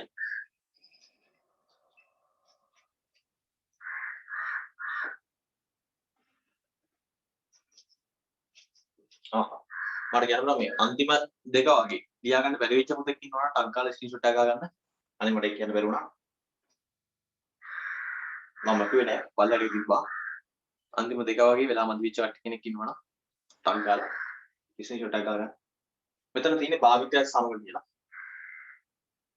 හරි. එහෙනම් මම කරනවා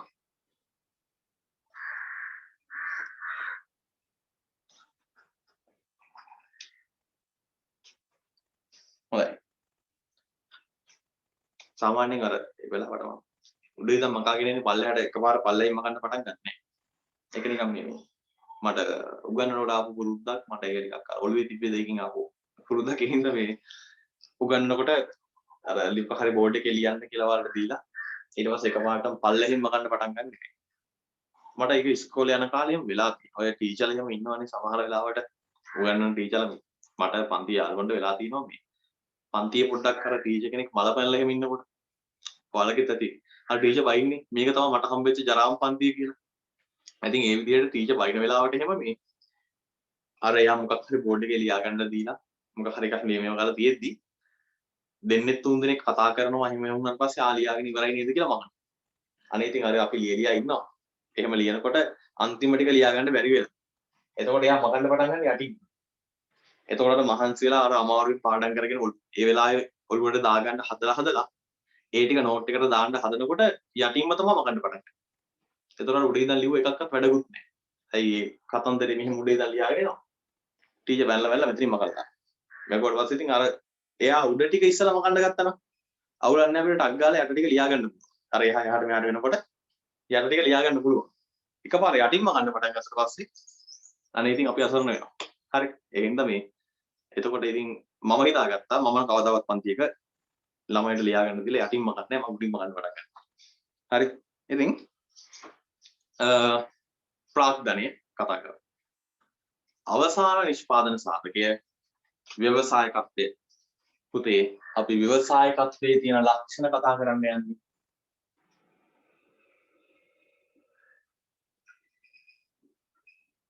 තත්වය.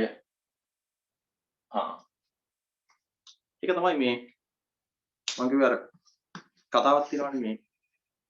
ඒ කියන්නේ මම දැකලා තියෙන දෙයක්. ගුරුවරයෙක්ට පුළුවන් කියනවා මිනිස්සෙක්ව හදන්නයි මිනිස්සෙක් කියන්නේ නිර්මාණය කරන්න ගුරුවරයෙක්ට පුළුවන්. ඒ නිර්මාණය කරන එකකින් පැති දෙකකට වෙන්න පුළුවන්. එකක් ගුරුවරුන්ට ආදරය කරන හොඳ මිනිස්සෙක් වෙන්න පුළුවන්. නැත්නම් නරක මිනිස්සෙක් වෙන්න පුළුවන්. ඒක ඒක දෙකම හදන්න පුළුවන් ගුරුවරයෙක්ට කියලා කියනවා. මම මේ අත්දැකීමුත් එක්ක සහ මම නිකන් රිසර්ච් එකක් නිකන් දැකලා තියෙන විදිහට මම කතා අහලා මේ වෙලා තියෙන විදිහට මම ඔය දැකලා තියෙනවා මේ අර සමහර දාට Facebook එකේම සමහර group තියෙනවනේ අර එකිනෙකාගේ අදහස් හුවමාරු කරගන්න ඒව දාන එහෙම group තියෙනවනේ. ඒ වගේ group වල එකිනෙකා යාගේ ඉස්කෝලේ කාලේ වෙච්ච දේවල්, පහුගිය ජීවිතේ වෙච්ච දේවල් එකිනෙකා ලියන කතා එහෙම දාන ලස්සන يعني අර විකාරදලා hina වෙන්නව නෙමෙයි ලස්සන group තියෙනවා. ඉතින් එහෙම group එකේ මම දෙතුන් වතාවක් දැක්කා. එකිනෙකා යාගේ ඉස්කෝලේ කාලේව ෂෙයා කරගෙන තියෙනවා. එක්කෙනෙක් දැන් يعني ඒගොල්ලෝ සමහර අය ගුරුවරු, සමහර අය මේ ඩොක්ටර්ලා, ඉංජිනේරු ඒ වගේ තත්ත්වවල ඉන්න කට්ටිය. සමහර කට්ටිය මේ ඉස්කෝලේ ගිහලා ඉවර වෙච්ච කට්ටිය විවිධ වයස් පරතරවල කට්ටිය වල ඉන්නවනේ.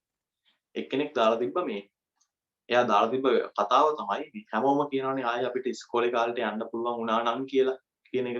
ඉස්කෝලේ ගිහලා ඉවර වෙච්ච කට්ටිය හැමෝම කියන එකක් නේ. ආයෙත් ඉස්කෝලේ කාලේට යන්න පුළුවන් වුණා නම් කියන කතාව.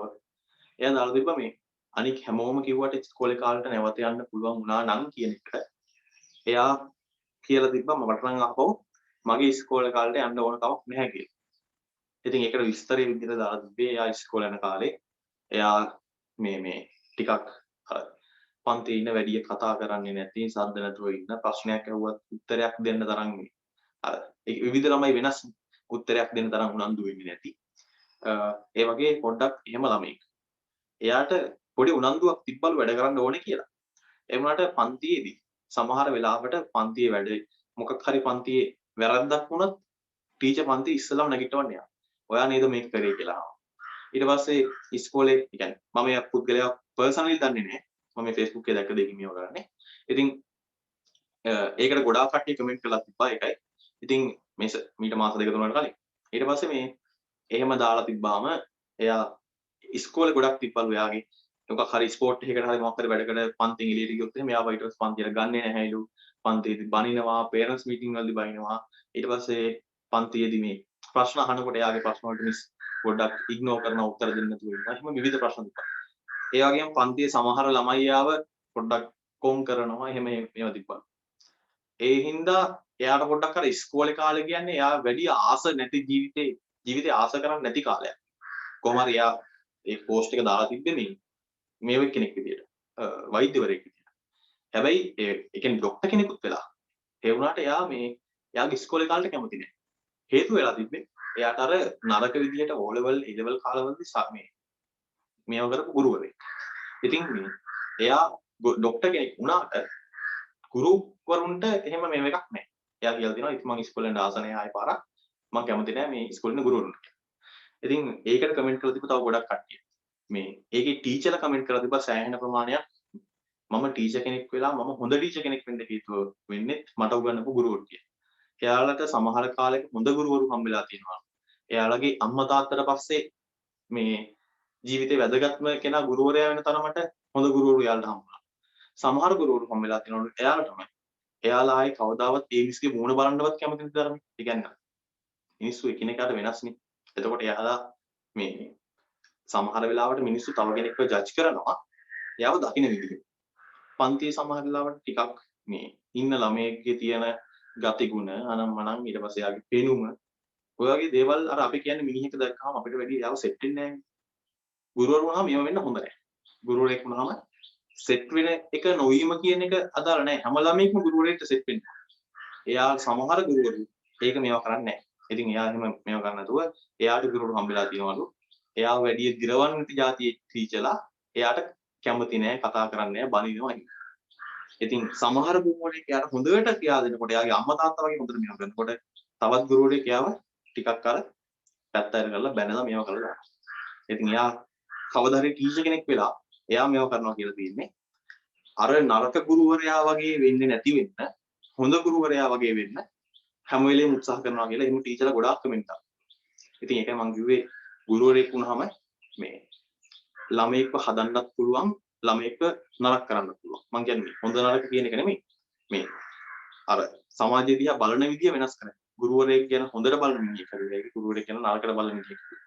එතකොට ඉස්කෝලේ ගැන ඉස්කෝලේ ජීවිතය ගැන හොඳට බලන කෙනෙක් හරියට නරකට බලන කෙනෙක් හරියට. ඒක ගුරුවරයාට කරන්න පුළුවන් ලොකු ඉෆෙක්ට් එකක් දාන්න පුළුවන් දෙයක්.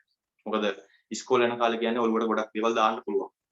ඒ දාන දේ Tamanට ගුරුවරයා හොඳට සලකනවා කියලා කියනොත් එයා හැම වෙලේම ගුරුවරයන්ට ගරු කරන එහෙම කෙනෙක් කියලා.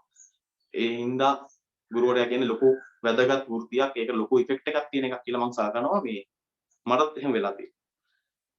පොඩි කාලේ ඒ කියන්නේ මේ ශිෂ්‍යත්ව ගන්න කාලේ ඉස්කෝලේ මමයි මගේ හොඳම යාළුවෙක් හිටියා. අපි දෙන්නගේම ශිෂ්‍යත්ව ලකුණු එකමයි. එකම ලකුණු තිබ්බේ.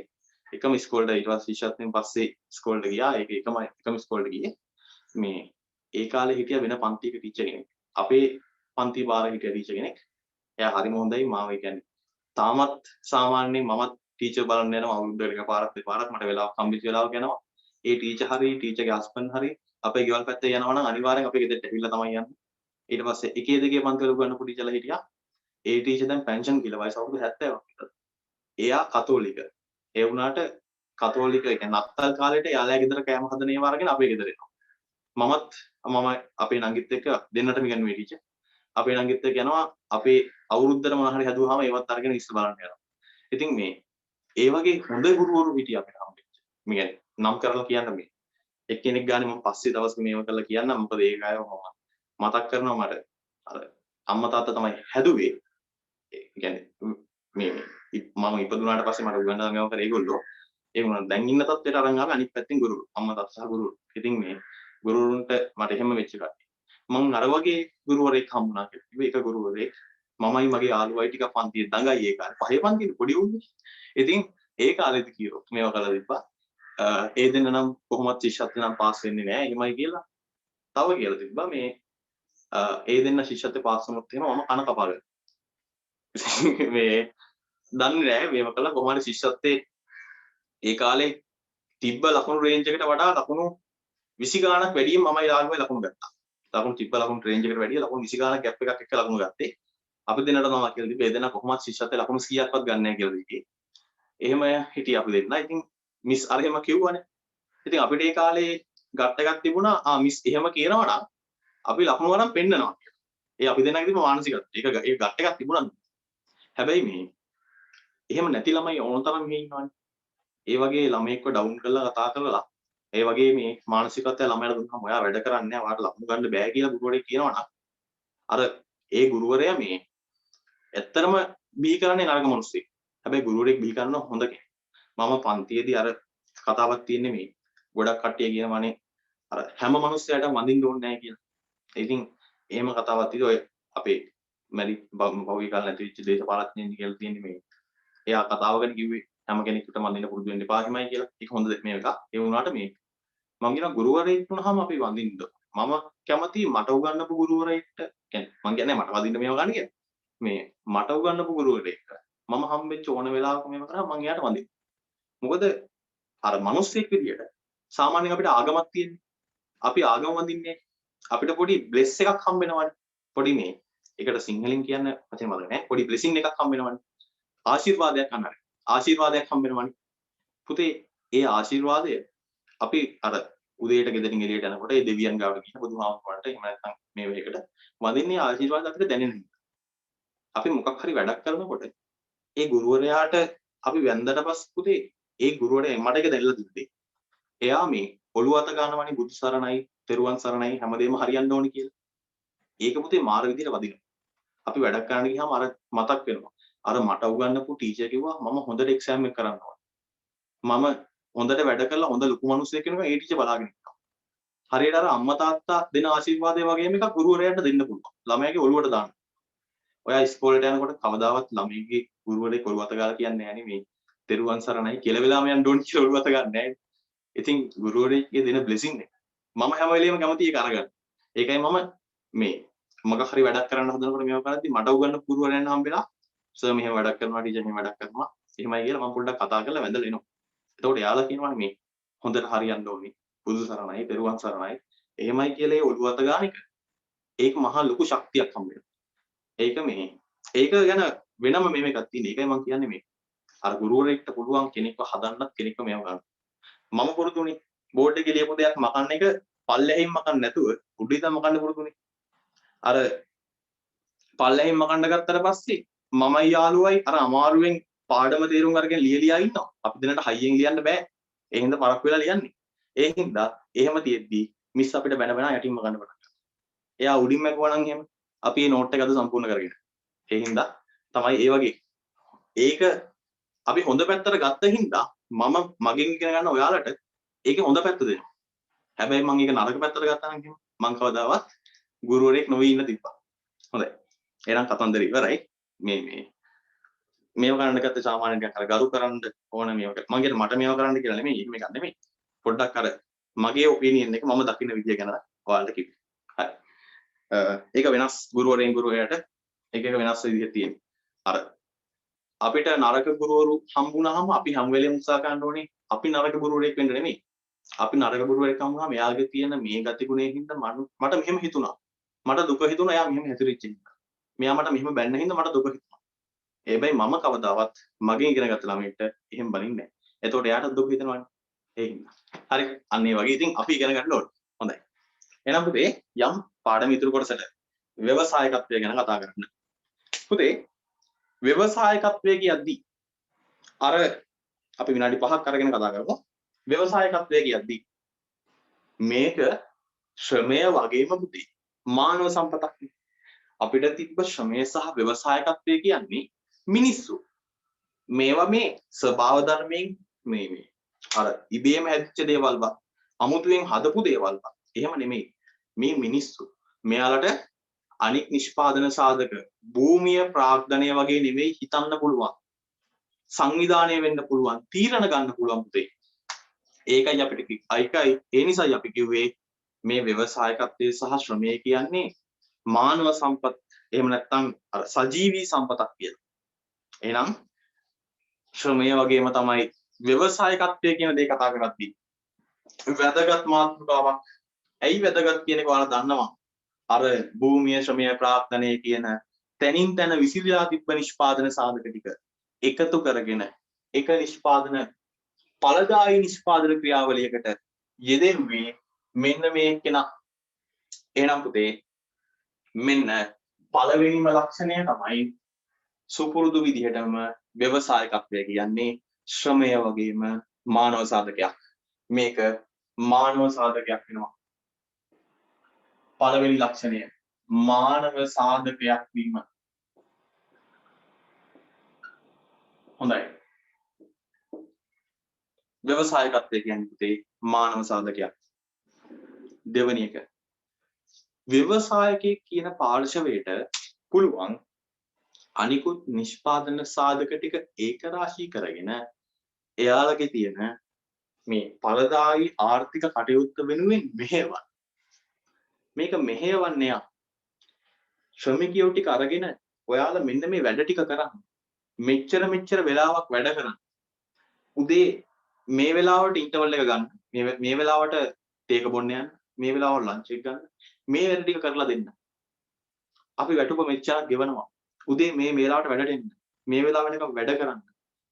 මේ අන්ත්‍ර සූත්‍ර ටික අරගෙන එන්න. මේ විදිහට භාවිතා කරන්න. පුතේ මේ හැම දෙයක්ම මෙහෙයවන්නේ. මේවට නායකත්වය දෙන්නේ මෙයා. ව්‍යවසායකයා වැදගත් වෙන්නේ ඒකයි. ආර්ථිකයේ ක්‍රියාවලියට නායකත්වය දෙන්නේ යා. භූමිය ශ්‍රමය ප්‍රාග්ධනය කියන සාධක ටික එකතු කරගෙන ඵලදායී නිෂ්පාදන කටයුත්තක් බිහි කරන්නේ මේ ව්‍යවසායකයා. රටක ආර්ථිකයට නායකත්වය දෙන්නේ මේ ව්‍යවසායකයෝ. එහෙනම් මේක තියෙන පළවෙනි ලක්ෂණය මානව සාධකයක්. දෙවෙනි එක නායකත්ව ගුණාංග පැවතීම. නායකත්ව ගුණාංග පැවතීම පුතේ. හරි. දෙකයි. තුන්වෙනි නිෂ්පාදන සාධකය. ව්‍යවසායකයෙක් වුණාම ඔයත් කවදා හරි ව්‍යවසායකයෙක් වෙනවා නම් ඔයාට තියෙන්න ඕන ලක්ෂණයක් මේක. ඔයාට තියෙන්න ඕනේ අනාගත දැක්මක්. පුද්ගලයෙකුට සාමාන්‍ය මිනිස්සෙක්ටත් අනාගත දැක්මක් තියෙනවා තමයි. ඔයා මේ අනාගත දැක්මකින් මේ වැඩ කරන්නේ. කවදා හරි මම ඒ තුනක් දානවා. හොඳ රිසල්ට් එකක් දානවා. අනිවාර්යෙන්ම කැම්පස් එක. අන්න වාගේ අනාගත දැක්ම.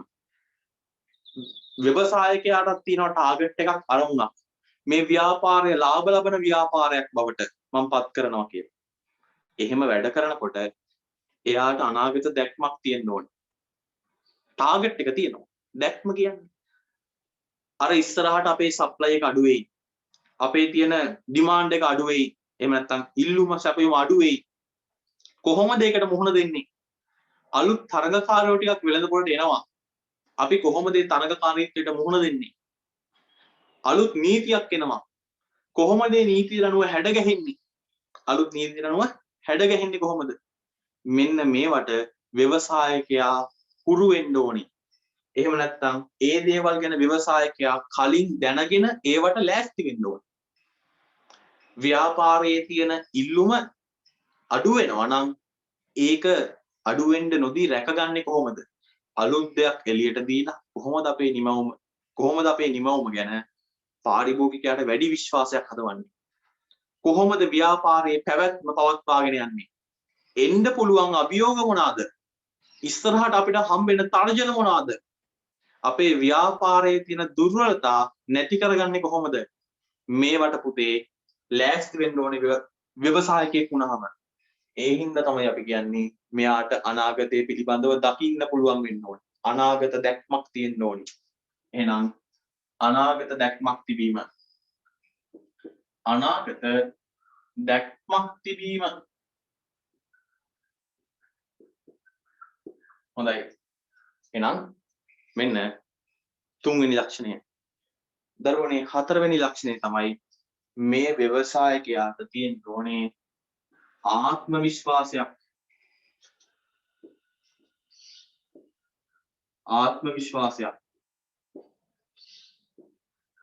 ආත්ම විශ්වාසය ව්‍යවසායකත්වයේ තියෙන ලක්ෂණය. ව්‍යාපාරයක් පටන් ගත්තාම අපි දන්නේ නැහැ මේ ව්‍යාපාරය ලාභ ලබයිද පාඩු ලබයිද කියලා. ලාභ ලැබීමේ අවදානම විදදරා ගන්න. ඒක විදදරා ගන්නවා කියලා ආත්ම විශ්වාසයක් තියෙන කෙනෙක් තමයි ව්‍යවසායකයෙක් වෙන්නේ. මේක පාඩු ලැබෙයිද ලාභ ලැබෙයිද කියලා අවදානමක් තියෙනවා. ඒ අවදානම දරනවා කියන ආත්ම විශ්වාසයෙන් මේ වැඩේ කරොත් ගොඩ යන්න පුළුවන්. මේ වැඩේ කරොත් ගේමක් ගහ ගන්න පුළුවන්. එහෙම තමයි ව්‍යවසායකයෙක් හිතන්නේ. මේක මේ විදිහට පෙන්වන්න නැතුව මේ විදිහට පාරිභෝගිකයට දුන්නොත් එහෙම අන්න පාරිභෝගිකයා වැඩිපුර මිලදී ගනී. ඒ ගැන ආත්ම විශ්වාසයෙන් යා වැඩ කරන්න ඕනේ. එතකොට තමයි ව්‍යවසායකත්වය සාර්ථක වෙන්නේ. එහෙනම් ව්‍යවසායකත්වයේ තියෙන ලක්ෂණයක් පුතේ ආත්ම විශ්වාසය කියන එක. ඊළඟට මේ ව්‍යවසායකයා කියලා කියන්නේ අභියෝග වලට මුහුණ දෙන පාර්ශවයක්. පුතේ අභියෝගයක් ව්‍යාපාරයක් පටන් ගන්න ඕන අවස්ථාවක අභියෝගයක් ව්‍යාපාරය පටන් ගන්නවා.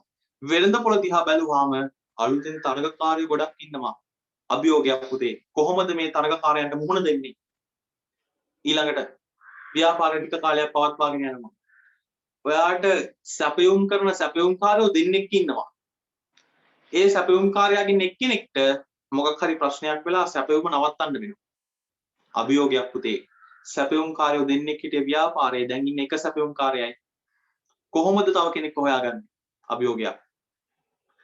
වෙළඳපොලේ ඔයාගේ භාණ්ඩයට තියෙන ඉල්ලුම මොකක් හරි කාරණාවක් හින්දා අඩු වෙනවා. පුතේ අභියෝගයක්. කොහොමද මේකට මුහුණ දෙන්නේ? පහුගිය කාලේ එහෙම ආව නේද කතාවක්. කිරිපිටි බොන්න හොඳ නැහැ. කිරිපිටි බොන එක ශරීරයට අහිත කරයි. පිළිකා හැදෙනවා. අනම්මනම් කතා ගොඩක් ආව නේද කිරිපිටි වලට විරුද්ධව. හැබැයි එහෙම කතා ආවට කිරිපිටි දැන් මිනිස්සු බැන බැනනවා. කිරිපිටි හොයාගන්නවත් නැහැ. කිරිපිටි ගන්න විදිහක් නැහැ කියලා පෝලිං වලක් තියෙනවා. ඒ කාලේ මේ මිනිස්සුම කිව්වා කිරිපිටි බොන්න හොඳ නැහැ. ඕවා පිළිකා හැදෙනවා. මේවා විස වර්ග එහෙමයි කියනවා. කොහොමද ඒගොල්ලෝ දෙකට මුහුණ දුන්නේ? කිරිපිටි වලට විරුද්ධව රැල්ලක් යනකොට ඒ කිරිපිටි ආයතන බැලුවා. අන්න ඉල්ලුම අඩු වෙන්න හදන්නේ. පාරිභෝගික අපේ භාණ්ඩෙන් ඈත් වෙන්න හදන්නේ.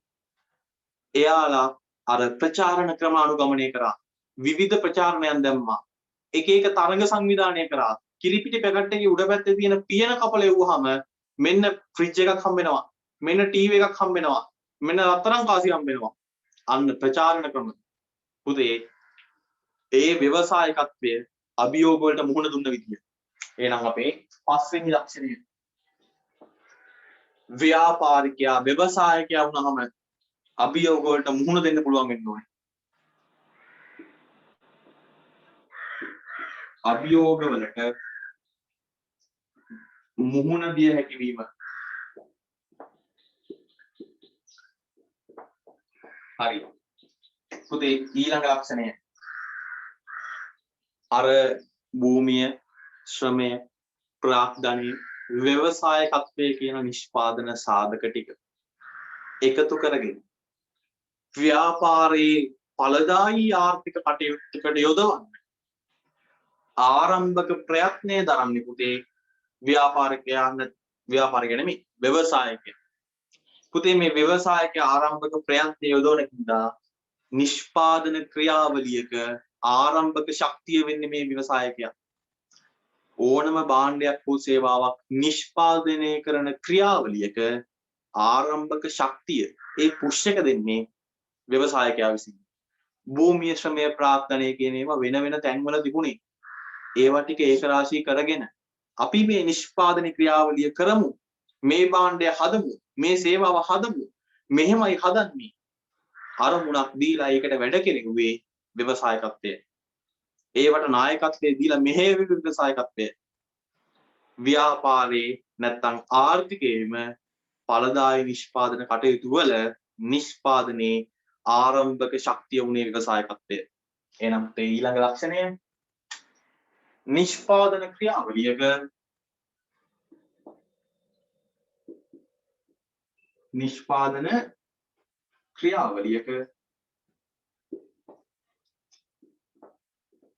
නිෂ්පාදන ක්‍රියාවලියක ආරම්භක ශක්තිය වීම.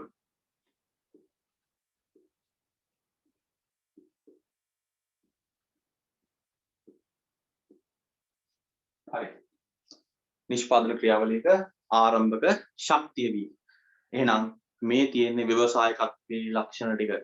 අවසාන ලක්ෂණය පුතේ අර හැම එකේම අවසාන ලක්ෂණය වෙච්ච මේකෙත් ඒකම ගමු. ව්‍යවසායකත්වයට හම්බෙන සාධක ගෙවීම මොනවාද? දන්නවා ලාභය. ව්‍යවසායකත්වයට ලැබෙන සාධක ගෙවීම ලාභය නම් වේ. සාධක ගෙවීම ලාභය නම් වේ. එහෙනම් පුතේ මේ තියෙන්නේ ව්‍යවසායකත්වයේ කියන කාරණාවේ අපිට හම්බෙන ලක්ෂණ. එක ගානේ මාත් එක්කම බලාගෙන ඉන්න. ගෙදර ඉන්නේ මම හැමදාම කියනවා ගෙදර ඉඳන් ඔයා මේවා ටික ඉගෙන ගන්නේ. ගෙදර ඉන්න ටිකක් සැර වැඩි කෙනෙක් නේ ඔයා. ඒ හින්දා සද්ද කරලා ගෙදර කතා කරනවා වගේ මෙතනත් සද්ද කරලා කියවන්න. මට ඇහෙන්නේ නැහැ තමයි. මයික් එක ඔන් කරලා නැහැ තමයි. ඒ වුණාට ගෙදර ඉඳන් ඔයා ඒක ප්‍රයෝජනයක් ගන්නවා කියලා මම හිතනවා. මම කිව්වනේ ඇයි සද්ද නගා කතා කරලා පාඩම පළවෙනි පාර සද්ද නගා වලට දාගන්න එකේ වැදගත්කම කියලා. හරි. එහෙනම් දාගන්න. පළවෙනි එක. ව්‍යවසායකත්වයේ ලක්ෂණ 1 මානව සාධකයක් වීම. 2 නායකත්ව ගුණාංග පැවතීම.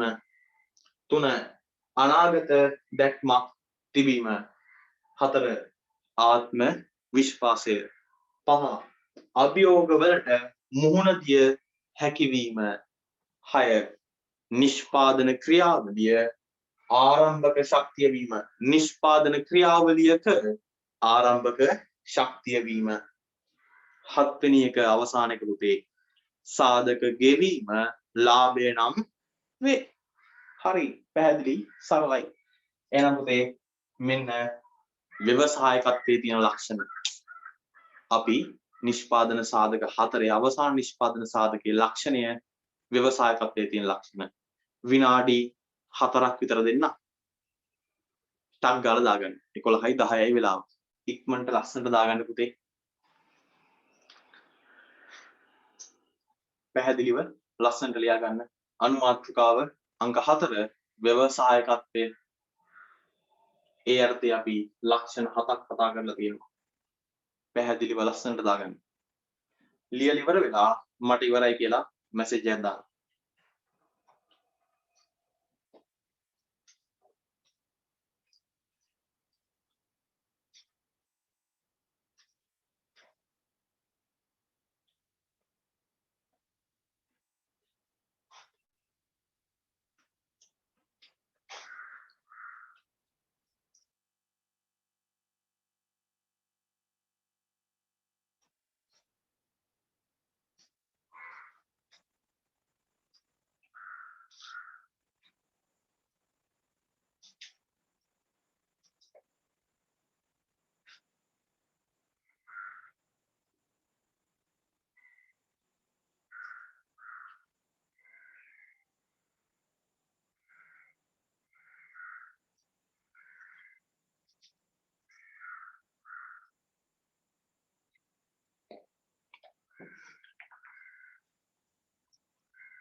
පුතේ ලියාගෙන ඉවරලා මම මැසේජ් දාන්න ඉවරයි කියලා.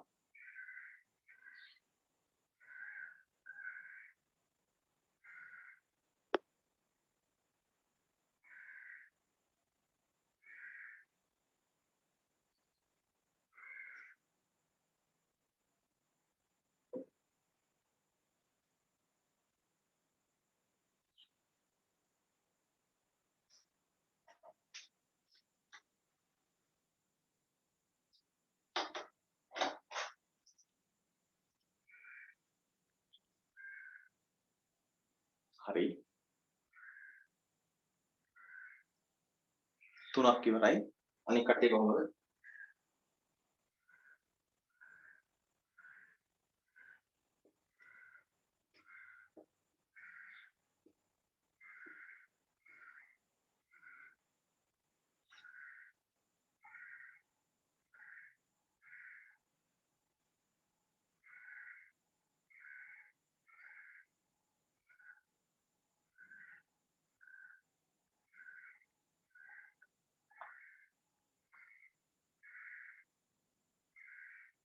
හරි ඉවරයි නේ. හරි පුතේ. එහෙනම් කාර්යය බැරි වුණා නම් ඔන්න ස්ක්‍රීන්ෂොට් එකක් ගන්න. තප්පර දෙකක් දෙන්න ස්ක්‍රීන්ෂොට් එකක් ගන්න කාටද බැරි වුණා. හරිනේ. රයිට්. එහෙනම් අපි කතා කරා නිෂ්පාදන සාධක කියන කාරණාව.